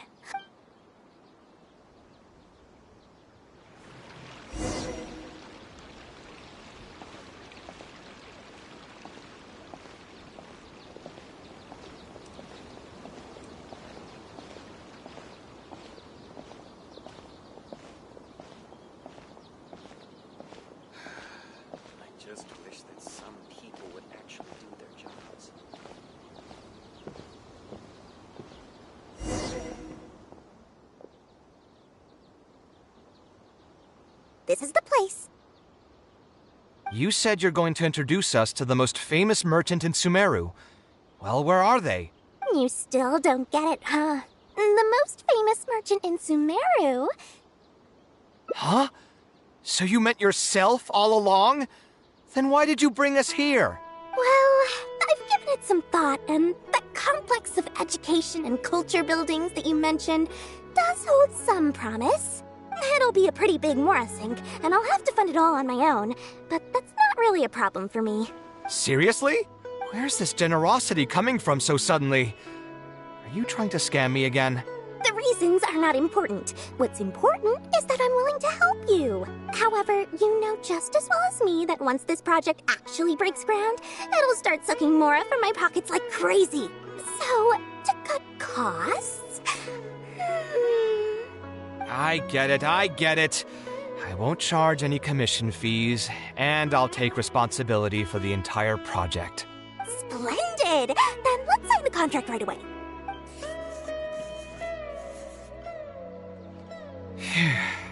This way, the children of the desert will have some books to read. Their lives should improve a bit after this. Of course, there are a few things better than using my knowledge to help other people change their fates. I must thank you as well, Dory. I used to say you only cared about Mora, which might have been some prejudice on my part. Sorry for that. I will also try to pay back my debts as soon as possible. Now, let's have a quick discussion. Where would you want the library to be built? That will be the most important building. There's no rush. I'll provide you with a copy of the deed when we get back. You can just use the address on the document to find the lot. Huh? The deed? So hold on a sec. The person who has been buying up everything around Aru Village was you all along? Oh my, did I not tell you about that? Yep, yours truly has been buying up all the land. I must thank you for bringing your ideas to me. Before our conversation, I had no idea what to build on all those lots. So, from my perspective, this has been a great turn of events. I didn't put much in and easily got a lot in return. But what about my commission fees? Huh? Didn't you waive those yourself? I was just gonna say that to cut costs. We mustn't procrastinate and should start construction as soon as possible. But before I could finish my sentence, you volunteered to waive your commission fees and even promised to take responsibility for the whole project from start to finish. I am so touched, really. It's obvious that you used every trick in the book to deceive me. You deliberately paused for a long time while talking about the project and kept glancing at me with that menacing look in your eyes. Huh? You really think so? Well, the contract's already been signed, so there's no point in dwelling on the details. You know what? I'll pay for tonight's dinner. Fine, I'll drop the argument on the commission fees. But since you said you're paying for dinner, I'm going to order the best dishes and booze this place has to offer, and lots of it. Tonight, we're feasting until I've recouped my full commission fees.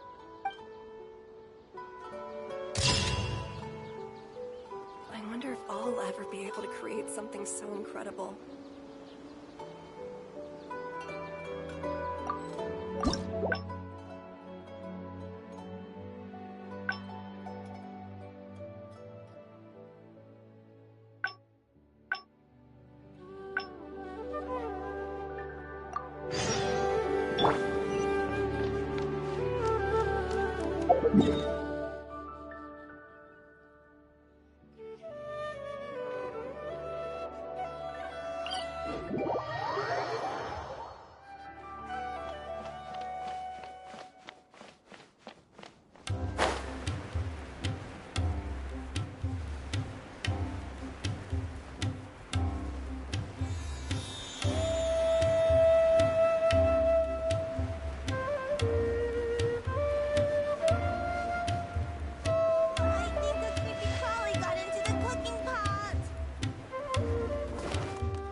I still need some more Mora. We meet again. Huh? That's what we wanted to ask you. There's no need for us to continue this project. Believe me, I did. all right. A library? I've heard that the You're right. The desert is too vast. And what's more, all I know is that I don't have much longer left on this world. I didn't want you to know that I came from the desert. I've lived to the point that you even disguised your identity? When I first came to Sumeru City, someone agreed to take on the project and even took a sum of mora from me. After that, I heard that there are a lot of untrustworthy people in this business. Some would run as soon as they've been paid, while others would deliberately use expensive materials and take a cut of the construction funding. I spent a while collecting information in the city, and eventually learned that you're the most famous architect. By the way, how did you know I was scammed? Just a hunch. A while ago, I accepted an offer to work on a project in the desert, and was also scammed out of a large sum of mora. I ran into someone who was living in a pretty run-down house. I noticed a load-bearing wall on the verge of collapse, and suggested that I build a new house for him. He said that he had no way to pay for it, so I loaned him some of my own mora, and told him to get some stone and timber from the local vendors. Soon after that, I found out that he had gone gambling with all the money, and lost everything, down to the last coin. And after that, he even borrowed mora from me twice more, using a different excuse each time. I didn't even suspect him of any wrongdoing until he hired a group of mercenaries and tried to ambush me in his own house. According to him, I looked like an easy target because I was an academia scholar who didn't have any family or friends in the desert. What kind of person would just look at someone else and think, this guy looks like an easy target? Those kinds of things do happen every once in a while. It's all right. You were also scammed by someone from Kasharwar, after all. Ultimately, neither of our experiences had anything to do... Yeah, you'll find both good and bad people everywhere. I can't understand the logic of those who like to take advantage of others. But I have to... Anyway, I digress. Let's return to the topic at hand. That's what I was afraid of initially. Yes, I've done the math and know that we should be able to make it, so I did... By cobbled together... To be honest, all I want is to build this library before I leave this world. So that the children... A while ago, I know the desert life. So even if the academia would take them in... Yes, I can imagine that. My father passed away at an early age. Even though I had a good number of friends during my years at the academia, for some time, I still sensed many critical looks, and I'm sure a child coming all the way from the desert will have an even harder But let's bring this back to the building itself. Building it according to the current plan will be quite costly, even if I don't charge you any commission. A slightly different style. Give me a minute. Most architects would probably prioritize cutting costs and removing extra features in this situation. Indeed, converting the building into a simple bungalow would solve most of our problems. However, I do not think this would be the best solution. While it's true that the aesthetic value of a building is often viewed as an afterthought, neglecting it has some long-term negative consequences. It is especially undesirable in this situation, as the library will serve a high number of children, many of whom would have never been exposed to structures that may be considered elegant or beautiful. To completely give up on the more aesthetic design would mean stripping the children of an opportunity to appreciate the beauty of architecture. I share Badawi's sentiments in wanting to preserve a more complex design. However, if we can reduce the ornate aspects of the design while maintaining its fundamental elegance, which is to say we won't touch the arches and stone pillars, but make changes elsewhere. This is definitely a first. To make up for the loss of regular details, we would need to put a lot of extra effort into the layout, lines, and color. I see. Would that really be okay? It just increases the difficulty of the design. You should feel lucky that out of all the architects in the city, you chose to approach me. Most of the others would have given up on this project by now. As for inspiration, I think I might have something in mind, but I'd need to visit the site to make... Aru Village. Although it wasn't my childhood home, Okay, then we can pay a visit to Aru Village. Is there something I can do for you? I've already caused you a lot of trouble before, and now you're revising the design again because of me. Which draft are we even on now? It's making me feel terribly guilty. Let me think. You said you used to be an Eremite mercenary, right? In that case, you could help us clear out some monsters that are blocking the way to Aru Village. We want to keep the roads clear, and reduce the loss of materials during transport to a minimum. If everything goes well, that'll help us save some Mora. All right, just leave it to me. If there's anything I'm good at, it's clearing out monsters. What are you waiting for, then? Let's pack up and get ready to go.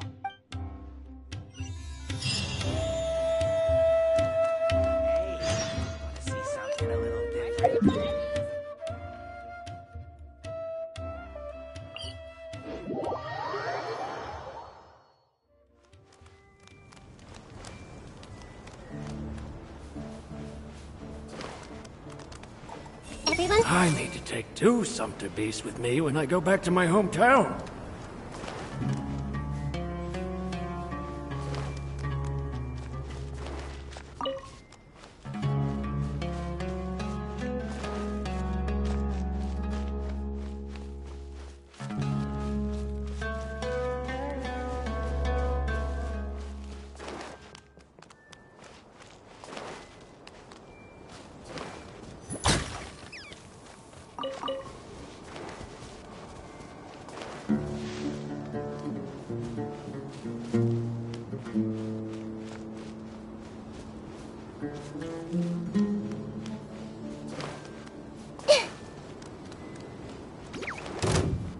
This may hurt a little.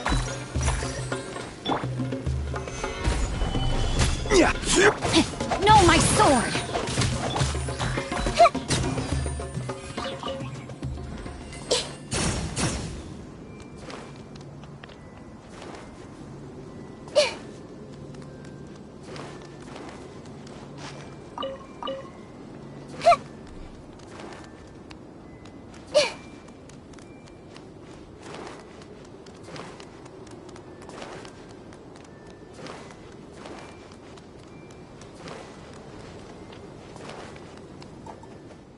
Most materials going from Caravan Ribat to Aru Village would pass through here. There are a lot of monsters out here today. If you find it hard to keep up, just let us know. Oh, don't worry about me. This is nothing. I'll be careful, though, and you should do the same.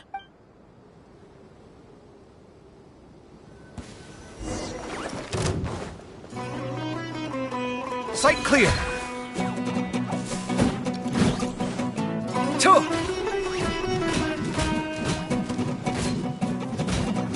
Yeah!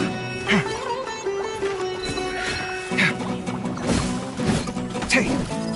Ha! Cha! Cha! Cha! Ha! Ha! Hey! Cut it out! Cha! Cha! Ha! Scanning! Cha! Come at me! Cha! Tay! Cha! Cha! Tay! Cha! Sight clear! Cha! Cha! Ah! Ha! Ah! Ah! Come at me! Cha! Watch and learn! Ha! Ha! Tay! Scanning! Cha! Cha! Ha! Kya! Ta! Kya! Ha! Te! Ha! Ha! Ta! Te! Sight clear! Ta! Kya! Ta! Ha! Ta! Hey! Cut it out! Ha!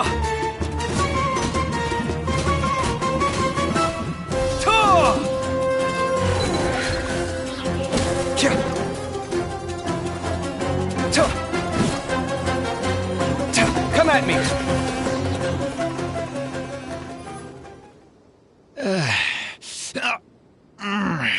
I'm fine.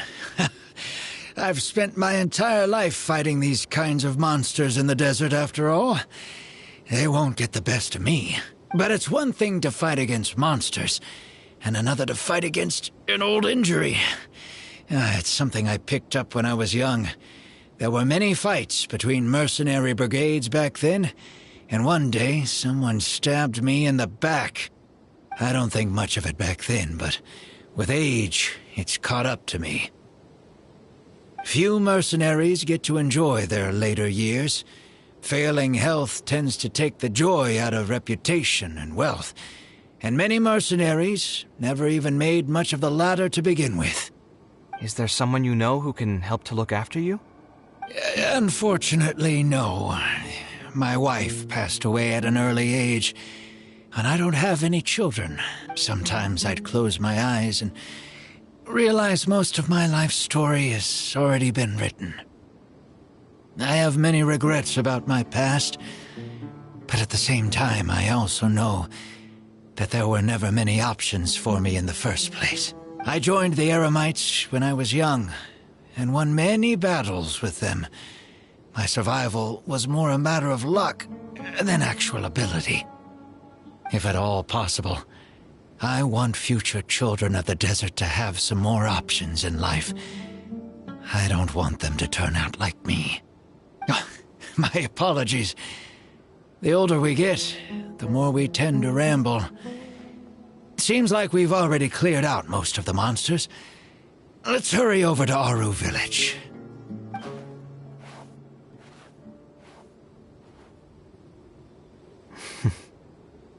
I think it's really admirable of him to spend his whole life savings on people he's never met. Maybe he's doing this out of natural kindness. A kindness that hasn't been eroded away by the struggles of his life. Perhaps. To clarify, though, I don't think I'm quite the same. Some people call me an idealist. I do have some sentiments of that general persuasion, such as wanting everyone to be able to lead a happy life. But my situation is more complex than that. In the beginning, what drove me to harbor those thoughts was less idealism and more a desire to make up for a sense of guilt. When I was young, I impulsively encouraged my father to take part in the first Inter-Darshan Championship, hosted by the Academia. He set off confidently hoping to win something for me, but failed to clinch the title. What's more, he fell into depression after the competition, and requested to join an investigative research project in the desert. I never saw him again. Word has it that he got caught in quicksand. Even if other factors may have contributed to his death, the fundamental cause still circles back to me. I started doing many things in life because I wanted to make amends. Even in cases where I couldn't do something for a specific person, I still did whatever I could. I think I just wanted to make myself feel a little better. At this point, even I don't know. I've tried self-reflection, but it didn't help. I can't seem to walk away from many things that I see or hear about, even if they don't directly concern me.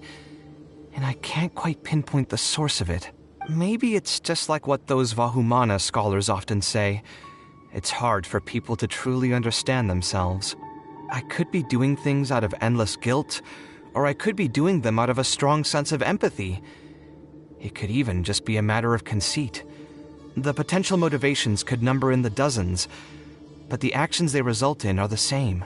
Anyway, I suppose I don't really mind being called an idealist. They also use that term to describe my father. It seemed to carry fewer connotations back when he was around. I've known Al-Haytham for many years now, and discussed my ideology with him for nearly as long. Maybe argued is a better word for it.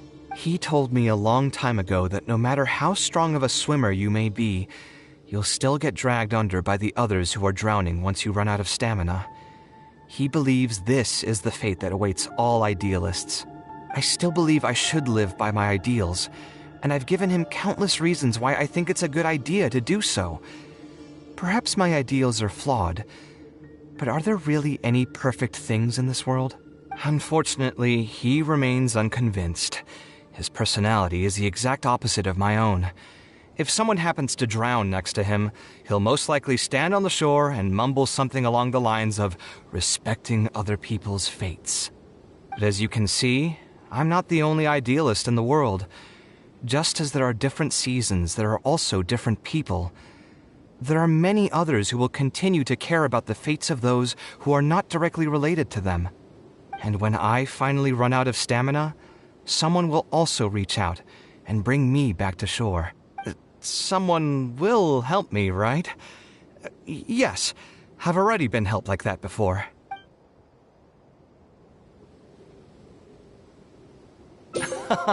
But you've helped me plenty already. If you didn't reach out to me, I would probably be passed out on the tavern table right now instead of talking with Badawi. Either way, I'm feeling much better than when you first found me at the tavern. I can feel inspiration already welling up inside of me. Maybe this will be just the opportunity I needed to create a whole new style. All right, let's head to Aru Village.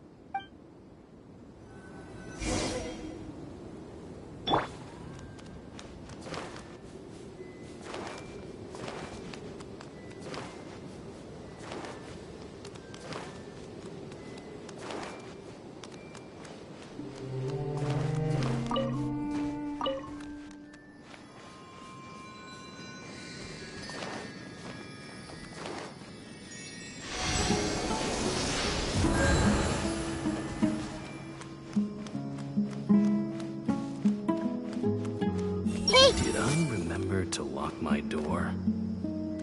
Ah, well, it shouldn't be a problem. Nothing bad will happen in the village as long as Candace is around.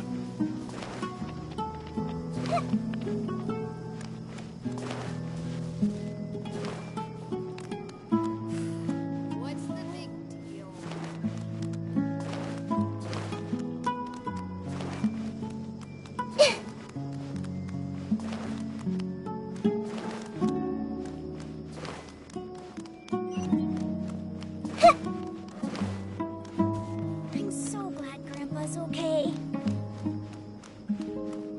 Young scholars are so impetuous these days.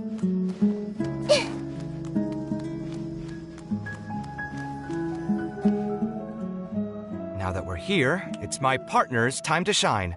Marak! Oh, what's this? My toolbox. I built it using an ancient mechanical core. It's not too smart, but it's super useful and can help me with a variety of tasks. I'll take Marak and find a suitable location for the building. Once that is done, I'll get to work on a few designs. Traveler? Ah, you know each other?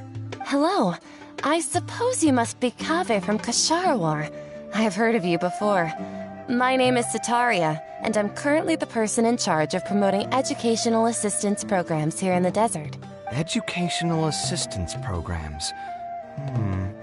Then you must be familiar with the local conditions here. I can't say I'm too familiar just yet, but if you have any questions, I'll try my best to answer them. I've been commissioned by Mr. Badawi to build a library in the desert.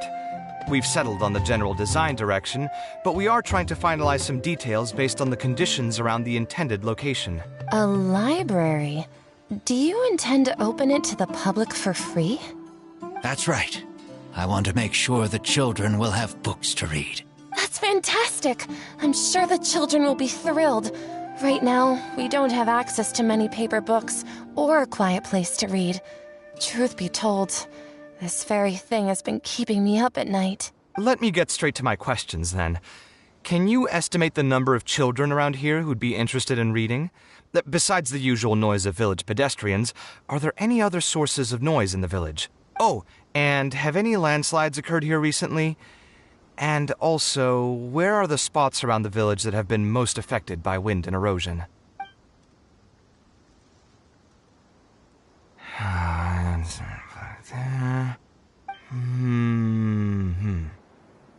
All right, that should be everything. Badawi, let's go over the budget again. We'll keep the building structure the same, but make the place a little bigger, so it'll be able to hold more people and get better natural light. The parts of the project that cost the most will be the insulation and ventilation materials. I'm sure you understand, no one likes to read in a place that's hot and stuffy. I want to make significant changes to the arrangement of the bookshelves, tables, and chairs. I'll go over the specifics of that shortly. I have two plans in mind. Both are pretty minimalist in style, but will provide a very different ambiance from the world outside. Our final cost should be around 70% of the last figure I quoted. The whole thing should take around half a year to complete. Marak has produced a sketch for all of you to see. If everyone's okay with it, then we'll proceed with that as the formal plan. The inspiration just came to me naturally. All I did was put thoughts to paper. I must give you credit, though. If it weren't for your advice and suggestions, I probably wouldn't have landed on this new style so quickly. According to the traditions of my profession, I should probably name this style after you. Let's call it the Traveler style. In the meantime, let's look forward to the day when this building is completed and can finally open its doors.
Taking this commission was truly the worst decision ever. Oh, hey, actually, while we're on that, what are you doing here at the tavern? Anyway, stress is just an inescapable part of being a working adult. Boss, I'll have a glass of wine. Do you want something too? I'll put it on my tab. Wine in a glass of juice, coming right up. I know you're already keeping a secret from me, but that guy, though... Another glass. You've got it, sir. It really is every other day that... But perhaps getting used, I would spend a lot of time. I suppose, though, all of this makes for a real paradox. Here's your drink. Boss? What? The meaning of art. Anyway, I don't know. What do you think? No worries. It was just an offhand question. It's been bothering me for a while. Even when I'm awake, the question haunts me like a bad dream. I still haven't found a good answer to it. Or maybe...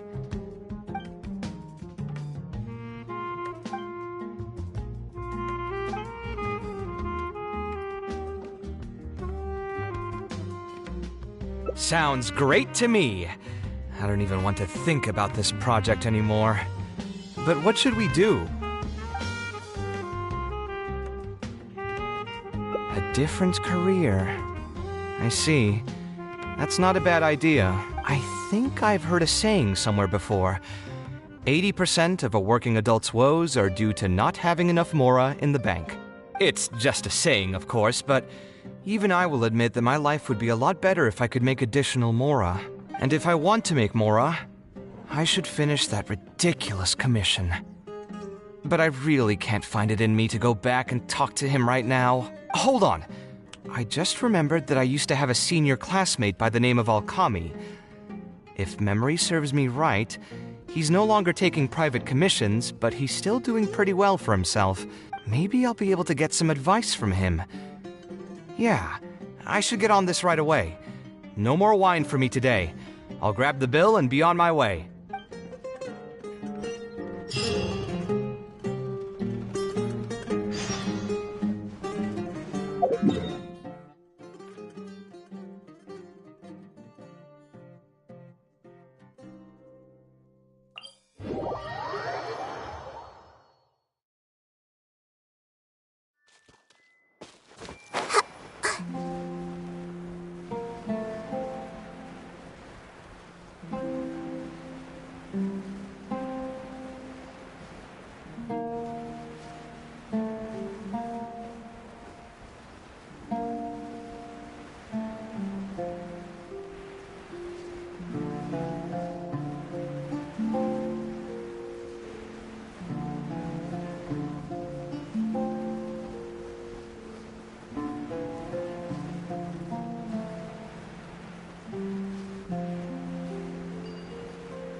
see I can actually catch fish with my bare hands.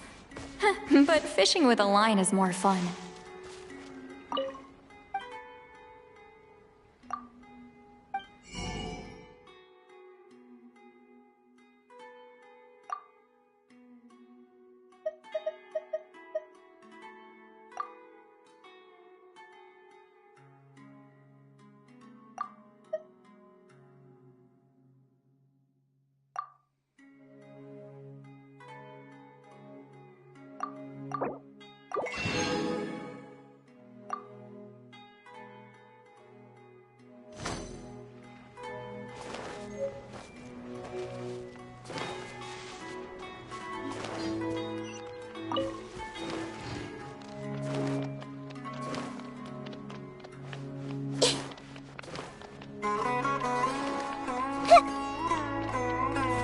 I need to find a new way to attract students. Ah, Kaveh, it's you! It's been a while. What have you been up to recently? Yeah, it's been a long time, Alkami. Things haven't changed much for me. I'm still taking private commissions for all kinds of projects. I heard that you were the genius behind the Palace of Alcazazare. I bet you're all set for Mora after a project of that size. Well, it's hard to make a profit from every project, you know. Hard to make a profit? You've got to be joking. I've never met an architect who didn't make a profit from a project. Unless the client fled before they paid the commission fee in full. But that doesn't sound right either. Doesn't Dory have a pretty decent reputation in our local business circles? I don't think she's ever been involved in any kind of big scandal. Well, about that. I mean, it was complicated. I understand. Either way, doing one project after another sure gets exhausting over the years, huh? I've been there, so I can feel your pain. I mean, I obviously never had your reputation to live up to. That must have been stressful. But I'm sure we've faced all the same problems. Trying to keep your client in a good mood while you're trying to stop them from micromanaging things they don't know the first thing about. I don't miss it. Thankfully, that's all behind me now. Not exactly. My work is still closely related to architecture. Judging from the look on your face, you're still strapped for Mora. That's quite unfortunate. You're the most artistically gifted graduate the Ksharawar Darshan has seen in decades. But it looks like you still have a lot to learn in terms of making Mora. With that said, us Ksharawar grads should still look out for each other. What if I told you about an idea that'll absolve you of all your Mora troubles going forward? Are you serious? But something like that has got to be some kind of top-level business secret. Are you sure you can just share something like that with me? Besides, I don't want to just take something like that without offering anything in return. I still have a little Mora. Or is there something that I can help you with? Oh, you're too kind. This is just a simple tip. Even if I didn't bring it up, I'm sure you'd hear it from the others sooner or later. The idea is this. I recently opened up a training center with the goal of educating people in architecture design. Compared to the classes taught by those old fossils at the academia, my classes are more condensed and streamlined and will allow people to quickly get their foot in the door. Unlike the academia, I won't turn down anyone who's interested, rich or poor. As long as someone wishes to learn more about architecture, it just so happens that I'm still looking for a few more instructors. So, what do you say? Interested in coming over to give a few lectures, regardless of the pay? I can already guarantee that it'll be far more comfortable than working on random people's private commissions. Ah, so you want me to join you as an instructor? That does sound like something I'd be able to do. What do you think, Traveler? Then it's a deal? Yes, it's a deal. Thank you, Alkami. Like I said, there's no need to thank me for this.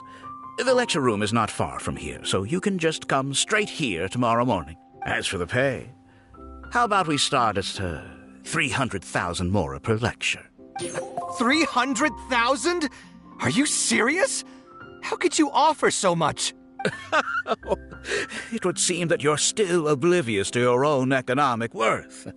300,000 is nothing compared to the prestige of having the Light of Ksharawar as one of my instructors. 300,000 is also just the base rate. Just trust me on this. The longer you stick with me, the more you'll come to understand your true value in the market. I have to go make some preparations now. See you tomorrow. I was never particularly close with Alkami when we were in school. Who would have thought that he'd be so nice and friendly? I've hosted free lectures before, but this would be my first time being hired to lecture for a formal business. 300,000 mora per lecture. Whew. I'm so excited that I'm starting to get nervous. Thanks so much. I think I will be able to relax a bit more with a friend in the audience. Now, what should I talk about tomorrow? Some lessons I've learned over the past few years? I should probably save those for later. For my first lecture, I should start by getting them more interested in the field. All right, let's meet here again tomorrow morning. I should hurry home and create some kind of lesson plan. If I'm going to become an instructor, I should make sure I show up prepared.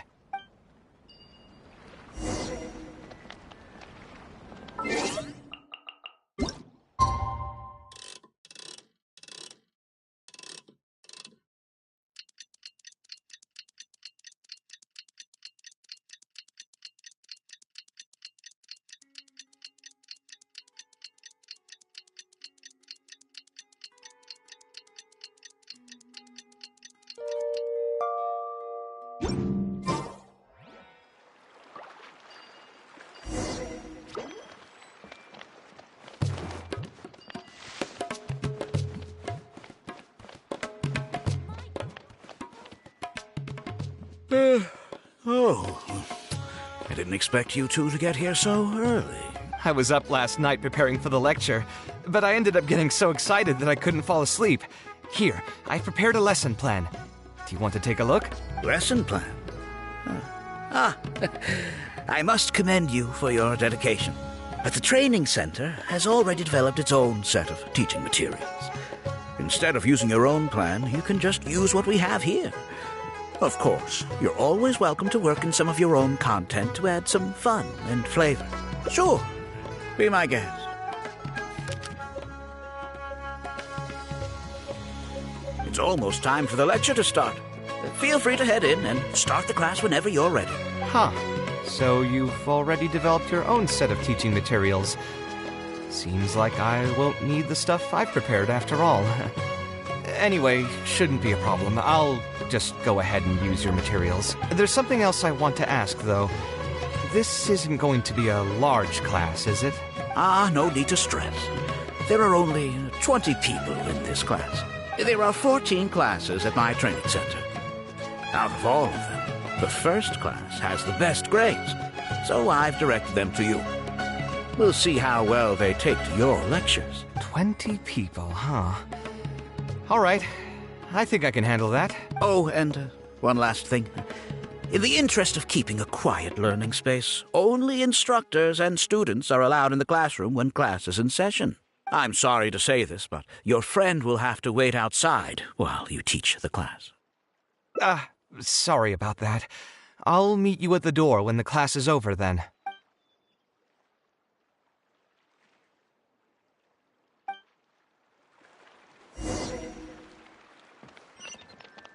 Everyone... You know what they say. Knowledge is the key to changing someone's fate.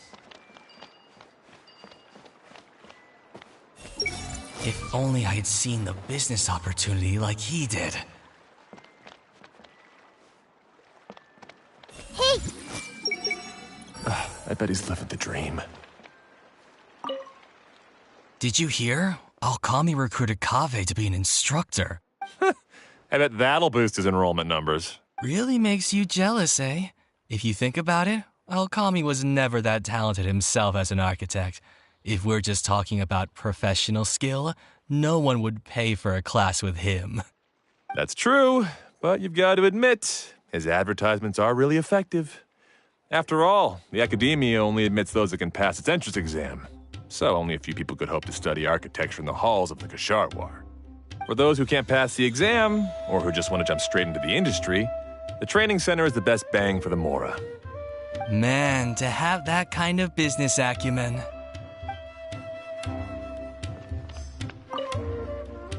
Hey there. Can I help you? Oh, Alkami? You mean that rich guy who's been making quite the name for himself?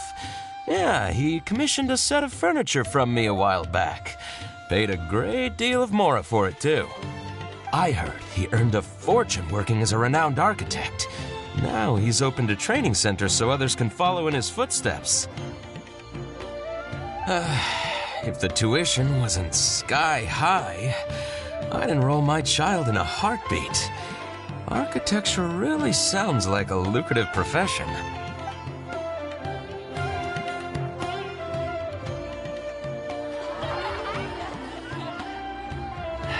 All right, everyone. There's no need to be nervous. Class is over, so we can just chat for a bit. I shouldn't have lost my temper during the lecture. Did I scare anybody? No, you weren't scary at all, Mr. Kaveh. We were just a bit lost and didn't get what you were talking about. Oh, don't get me started. I was trying to use Alkami's materials, so I flipped through some pages and gave them a closer look. The more I read, the more upset I became. Alkami may fool an amateur, but he can't fool anyone who's active in our profession. The materials he made are completely useless for teaching real architecture. In my opinion, the most important skill of an architect is their ability to craft a design. In other words, they must be able to conceptualize ideas. There are tens of thousands of buildings in the world, as well as a countless number of architectural styles. Some designs emphasize aesthetics, while others prioritize practicality. The architects who can critically evaluate the quality and fit of different designs are those who can come up with great designs of their own. But you won't get any of that from the teaching materials they're using here. All these students are doing in class is rote memorization of existing designs. They are learning nothing about the underlying principles. How can they expect to become real architects? When they're done with this class, all they'll become are dilettantes with a pitiful smattering of architectural knowledge. But Mr. Kaveh, we didn't really understand anything you said after you threw away the materials either. What's the big deal anyway? It's not like we're looking to make some works of art. We just want to make some Mora. You're studying architecture to make Mora? Yeah. Why else would we be studying here? My biggest dream is to become someone like Mr. Alkami. Once I finally make my fortune in architecture, I'll be able to buy anything I like. Huh. In that case, I'm afraid you'll probably be disappointed. The reality is that the work of an architect is very difficult, and the pay is not lucrative at all. Believe me, I'm a perfect example. But how? Mr. Alkami just told us last night that you made a killing by building the Palace of Alcazarzare. He also said that as long as we graduate from his class, waves upon waves of people will reach out to us with private commissions, and we can just sit back and wait for Mora to fill up our pockets. It won't be long before I can put these miserable days behind me. Come on. And you all believed everything he said? But Mr. Alkami is really rich, isn't he? You... It's pointless trying to argue this with you right now. You've already filled your heads with pipe dreams. Let's go, traveler. Let's hear about Alkami's true plans from the man himself. Everyone hold hands! That palace Mr. Kaveh drew in class earlier was really amazing. I'll try going over the stuff Mr. Kaveh taught us once I get back home. I mean, it can't hurt. Can we finally graduate? I just want to get out of this place and start making some Mora. Mr. Kaveh looked really angry. Who cares about him? Maybe he's just worried that we'll take all of his commissions once we finally graduate. But, that can't be it, right? Mr. Kaveh is super famous. Who knows? My dad told me the more famous someone is, the more arrogant and stubborn they become.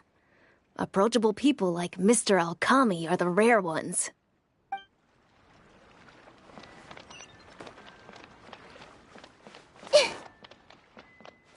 Now that the word is out, I'm sure more students will sign up for classes.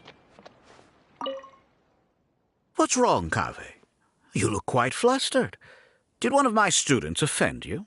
Were the students not astute enough for your liking? I must implore you to go a bit easier on them. After all, they're nothing like the genius scholars you're used to dealing with at the academia. We don't need to strive for perfect understanding. As long as some knowledge has been passed on, that's good enough. Yeah, I'm mad at them. But I'm even more upset that you're scamming people under the guise of teaching them about architecture. The students are all here hoping for a quick way to make money. But we both know that an architect's life is hard and exhausting. Just a little while ago, I was toiling over the 6th draft of a design for a client. If your client is unhappy, you can't break ground, and the longer a project goes, the longer it takes for you to get paid in full. What's worse, if your client disappears in the middle of a project, good luck getting anything from them ever again. You know all of this just as well as I do. Why lie to them? Look, Kaveh, you may be the light of Ksharawar, but like I said, you still have a lot to learn about making Mora. You may deny it all you want, but it's a fact that in today's Sumeru, architecture is a terrible profession. Our clients care very little for the effort we pour into our designs. Instead of appreciating us, they spend all their time nitpicking details and demanding changes, often forcing all kinds of ridiculous ideas onto us. I suppose that's more or less true. Go on.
Why should we cling on to a profession that's difficult and unrewarding? If the field is dying, then a person who still wants to make a good living will just have to change their strategy.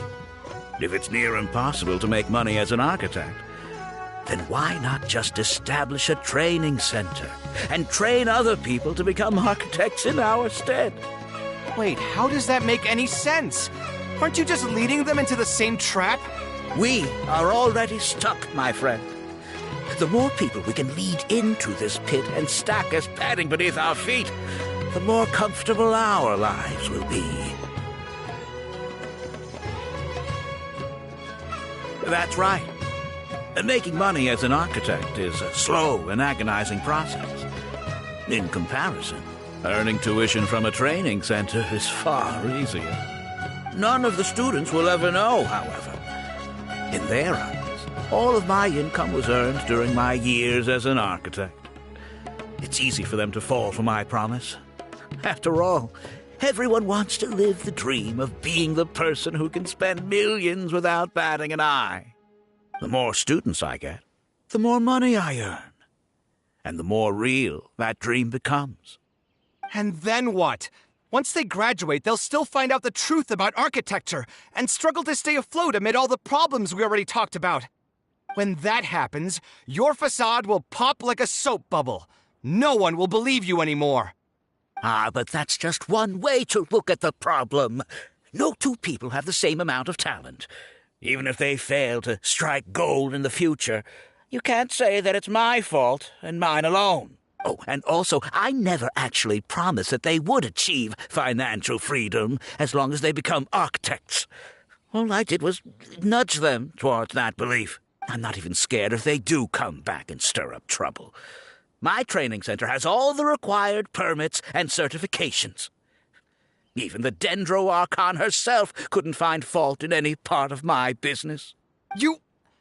How can you sleep at night knowing that you're doing all this?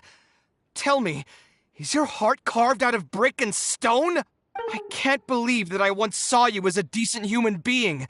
I am beyond disappointed in you. And the same goes to you. How many years has it been since you graduated from the academia? If you still can't accept something like this, do you just plan on keeping that worthless naivete of yours until the end of time? Only fools will see art as revered and sacred. In the end, art is just another business. Being successful at running a business is an art form in itself. I urge you to think about what I've said. Offloading your pain onto others is the only way a person can live comfortably in this world. As the light of the Ksharawar, you've accumulated plenty of fame and respect. It's high time that you use those resources to improve the circumstances of your own life. Think it over, Kaveh. I still believe our collaboration could be very fruitful.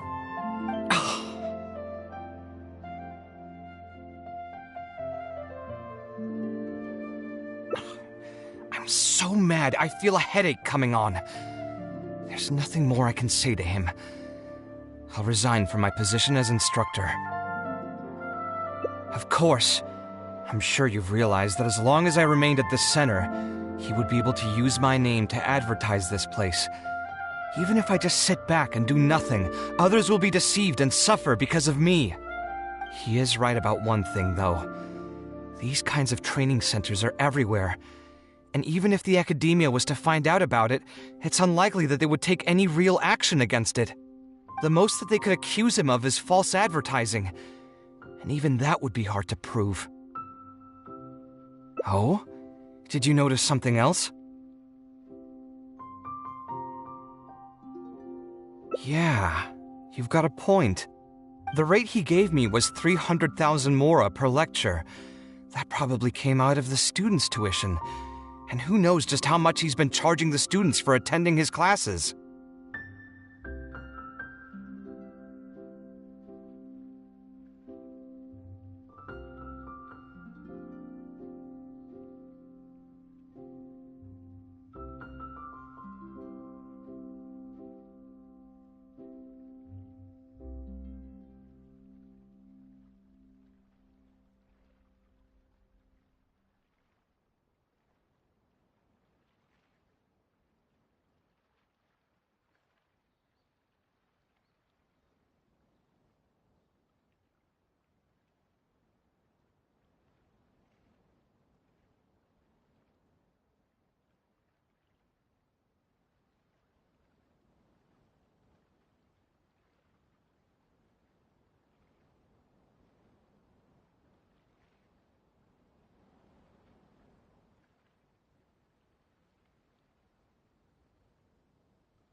If you're gambling everything on making it rich as an architect, are you really going to have the Mora to pay for that kind of tuition? Right. We should hurry. The students didn't believe a word I was telling them. They're still daydreaming about making millions. We're never going to get any information from them again if we let Alkami talk to them first. Let's move now before he's had the chance to react.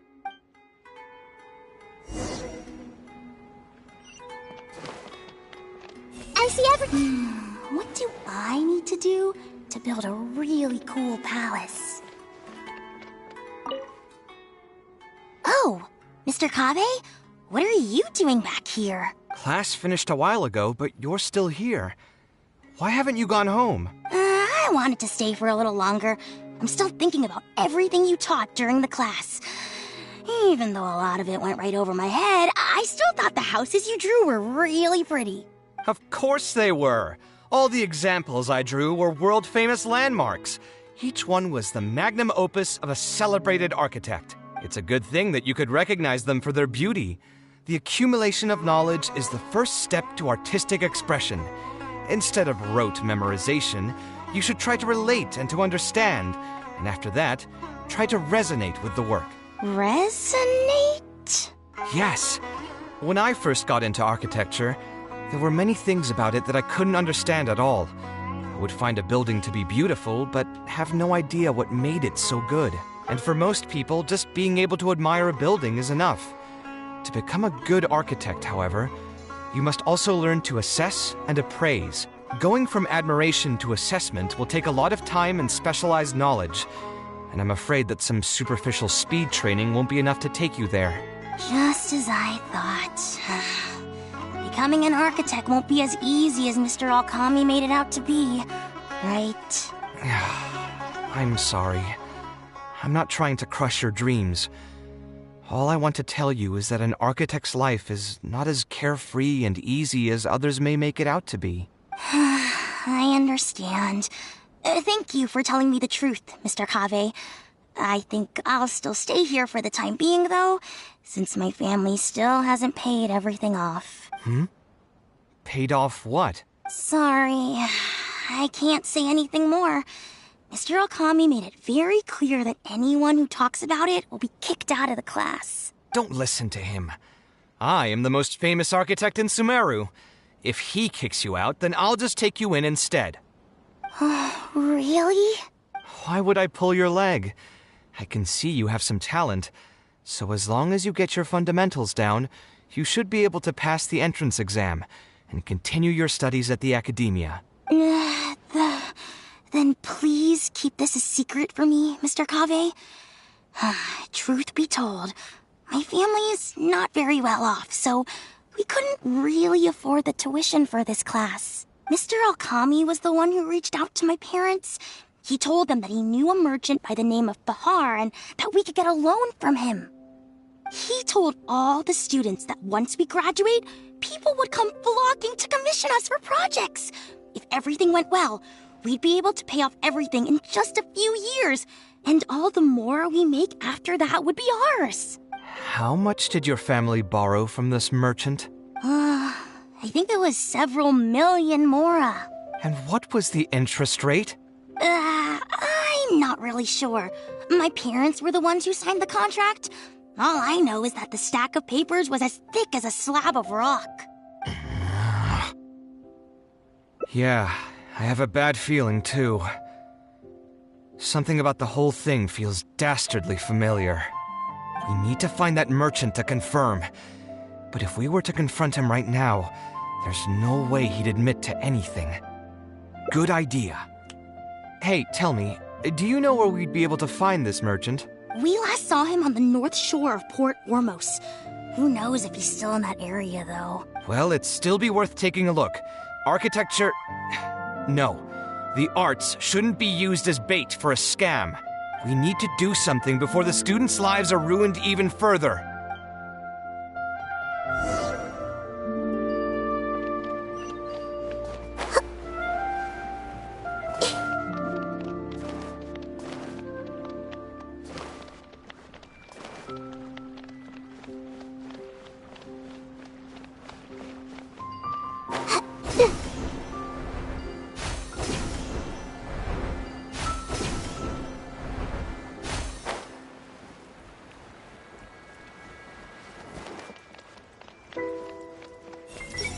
see who we can reel in today.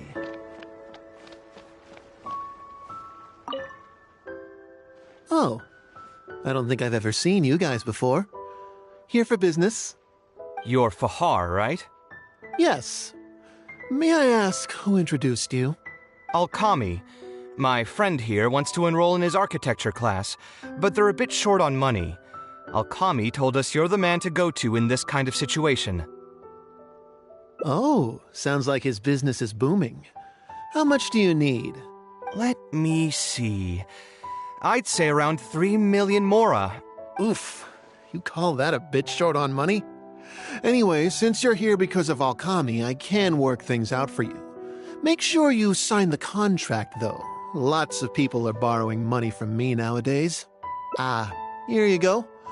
Don't worry, there's nothing particularly unusual about it. All you need to do is pay back the loan in full within 3 years. And what if they won't be able to pay it back? What do you mean, won't be able to pay it back? Once you graduate from Alkami's place, you'll be making millions of mora a year. Easy!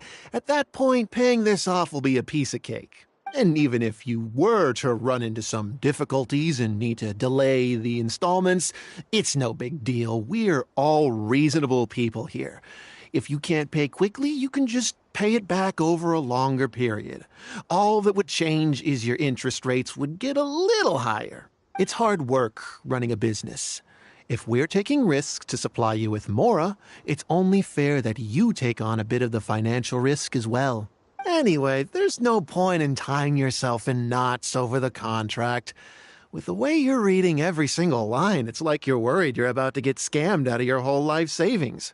Why would I lie to you? Tons of students at Alkami's place have signed the contract.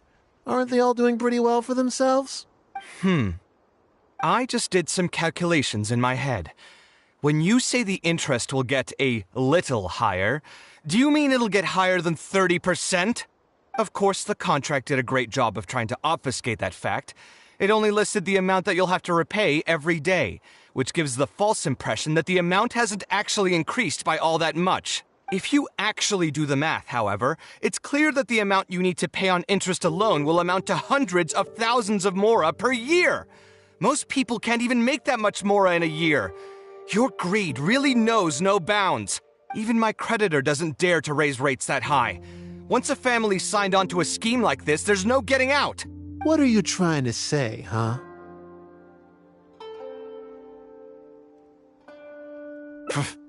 I figured something was off when 2 well-dressed people came looking for a loan. Think you got the better of me? Too many people are sticking their noses where they don't belong these days. Luckily for me, though, this is a pretty secluded spot. Hey, come out and teach these guys a lesson! Eremites?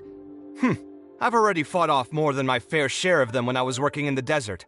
There are only a few of them, so they shouldn't pose much of a threat. Marak, you're up! Sight clear! Lucky today. There is no escape!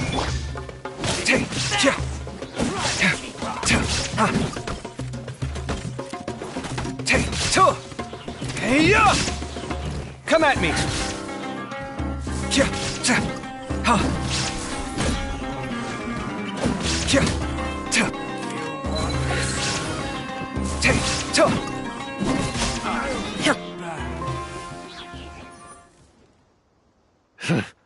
Who are you and what do you want? I don't think we've done anything to hurt or offend you, so why go this far to destroy my livelihood? Debt has the power to upend your whole life. I know very well just how miserable living in debt can be. But my debts are the culmination of many different factors, and my interest rate is still somewhat reasonable. As long as I continue to work with my situation in mind, my debts will eventually be paid off. But these students are different. They have neither the mental preparation nor the financial resources to pay back a debt like this. You sold the dreams of becoming an architect to the students as bait, urging them to take on insurmountable amounts of debt to satisfy your greed.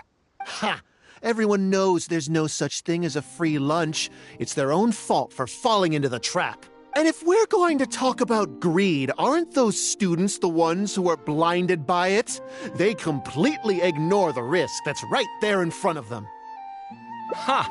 And here comes the silver tongue. Surely you use that to reel in the students as well.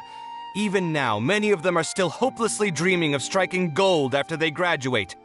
People grow by learning from their mistakes. I hope this will be a valuable lesson to them. Let's head back to the academia and turn this guy over to the Matra. They should be able to link him with Alkami's business.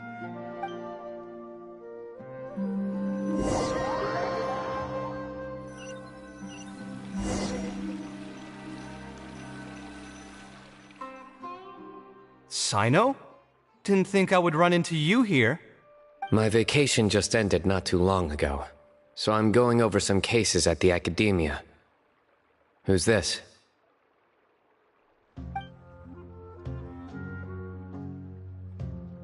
I see. Charging an interest rate over 30% indeed constitutes a crime. As it is highly likely that Alkami is also benefiting from this scheme, the Matra will open an investigation on him as well.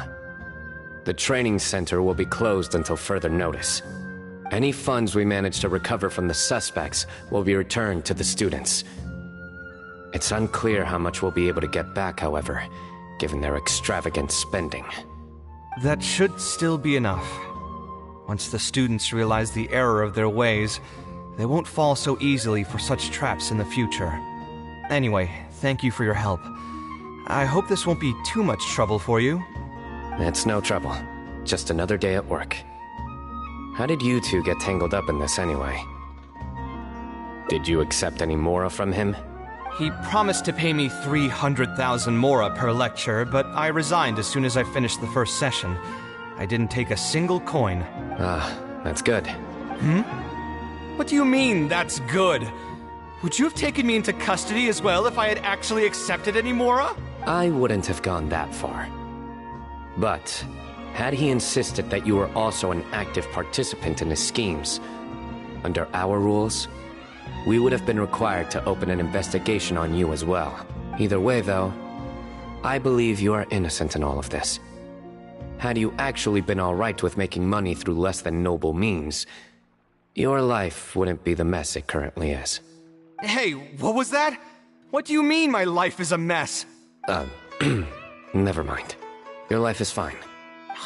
You're just messing with me now, aren't you? Let's get back to business. If Alkami's case can be successfully resolved, you'll be eligible for a monetary reward from the academia. Don't forget to pick it up after the fact. Huh. I didn't even know there was such a thing. I never would have guessed. What I'm trying to say is that we didn't report Alkami because we thought we could make some more off of it. The reward will be given regardless of your personal motivations. It was implemented with the intent of encouraging people to supply tips to the Matra. Fine. Is there anything else? I want to go back to the training center one more time and talk to some of the kids. Sure, but you should wait until tomorrow. My subordinates will shut down the center today and summon the students to gather information on the total amount of mora they've lost in the scam. All right, then I'll stay out of their way. I can talk to the kids tomorrow. I have a few other things to take care of, so I'll be off for now. If you want to follow up on this case, just come find me again. Or ask one of the Matra. That should finally be the end of that. Oh, who would have thought it would turn out like this? All I wanted was to find a new gig and earn some mora. To think Alkami would sink this low, it still makes me really upset. Still, I think I feel a little better now than when you found me back at the tavern. It's a little ironic, but you could say it's because I've realized that there are many circumstances in the world that are even worse than my own. Now that I've seen such things firsthand, I suppose I've earned a new sense of appreciation for my life. How should I put it? I'm pretty stubborn when it comes to my profession, so I often argue with my clients. The arguments are usually extremely frustrating, and every once in a while I'd wonder if I only became an architect because fate wanted me to pay for some sins I'd committed in a previous life. Alkami's suggestion would have allowed me to quit my life as an architect and earn money solely from my reputation. But now that I've experienced that for myself, I can confidently say that I'd never want to do it again. Every scholar has their own sense of pride and a line that they don't like to cross. Of course, when faced with the vicissitudes of life, some will surrender these things to seek a more comfortable life. I can understand that. Just speaking for myself, though, I don't think that's something I'd ever be able to do. The voice in my heart would just keep repeating one thing. The moment I turn away from my dreams would be the moment my career ends. If I stopped devoting everything to my creative activities, I'd be able to lead a more comfortable life. But at the same time, my sense of intuition and understanding for the arts would also begin to degrade. At that point, any materialistic ease I may have gained in life would just become another form of torment. In comparison, my current life comes with its share of difficulties, but at least I'd never have to deal with that kind of existential reckoning. I appreciate it. You may call me conceited for this, but I would also like to think I'm talented enough to be able to lead a decent life without compromising my pride. It's certainly not easy, but I want to keep at it. My thanks again for being such a great help throughout all of this. I'm planning to pay another visit to those kids tomorrow. Want to come with me? All right, I'll see you tomorrow then. Get some good rest.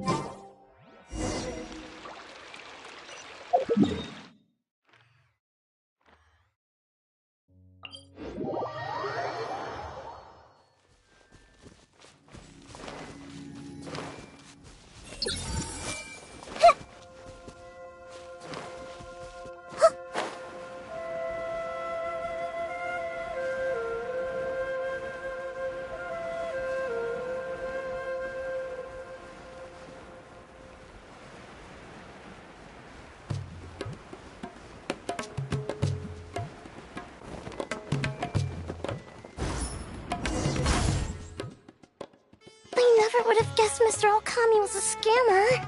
The training center has been shut down, and the Matra have promised to return some of our tuition.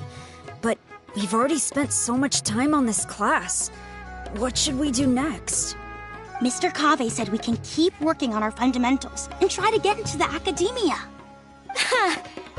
Easier said than done. If it was easier to get into the academia, none of us would have signed up for the class in the first place. Only the best of the best can get into the academia studying on their own. Mr. Kaveh might be willing to teach us. Why? What reason does he have to stick around? So, you're the only ones that showed up today, huh? Huh? Kaveh's here! Now, that's Mr. Kaveh to you. I'm here as your instructor, so let's keep things a little more proper. I'll keep instructing you for a while longer. You can pass on the message to the other students. As long as someone wants to come, they can join the class. Oh, also, I'm usually pretty busy, so I'll only be able to teach architecture fundamentals on my days off. Another disclaimer. I can't promise that you'll all be able to understand everything I'm going to teach. Architecture is not an easy profession. Aesthetics aside, even the basics of safe design can already be a handful for most people. If you want to design safe buildings, you'll have to go through a systematic study of structural engineering. And just as a heads up, all of this will be a huge step up from the superficial stuff you were learning before. It'll take both talent and perseverance to get through the course. I don't want to hear anyone say that I didn't warn you. We'll try our best. It seems some of you are really serious about this after all. All right, everyone, pack your stuff up. No need to prepare much for today's class. We're going to go on a quick field trip. You'll know once we get there. Come on, let's get going. We'll be off once everyone's grabbed their pencils and sketch pads.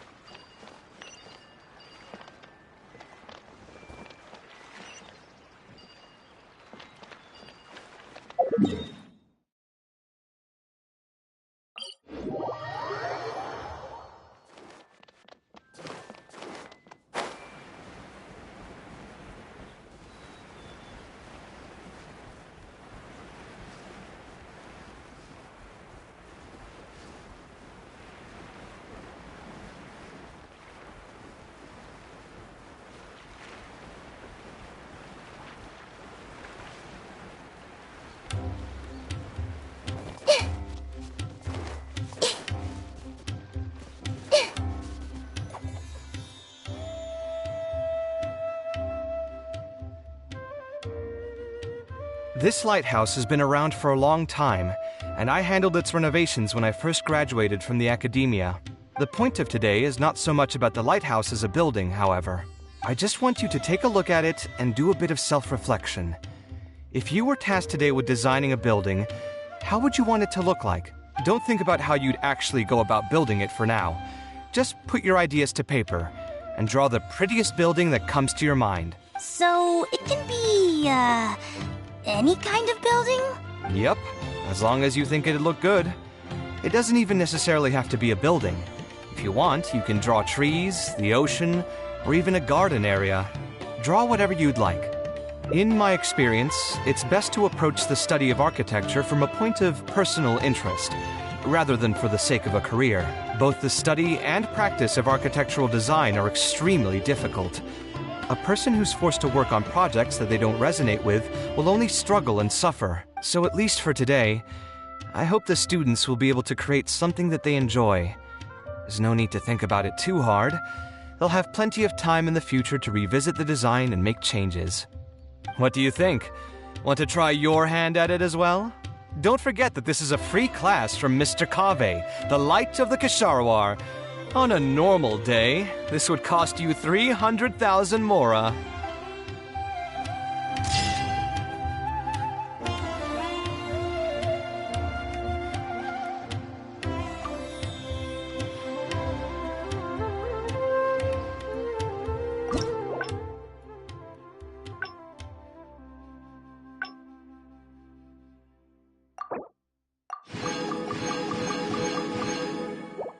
What they say is true. You have to see the world for yourself to appreciate how beautiful it is.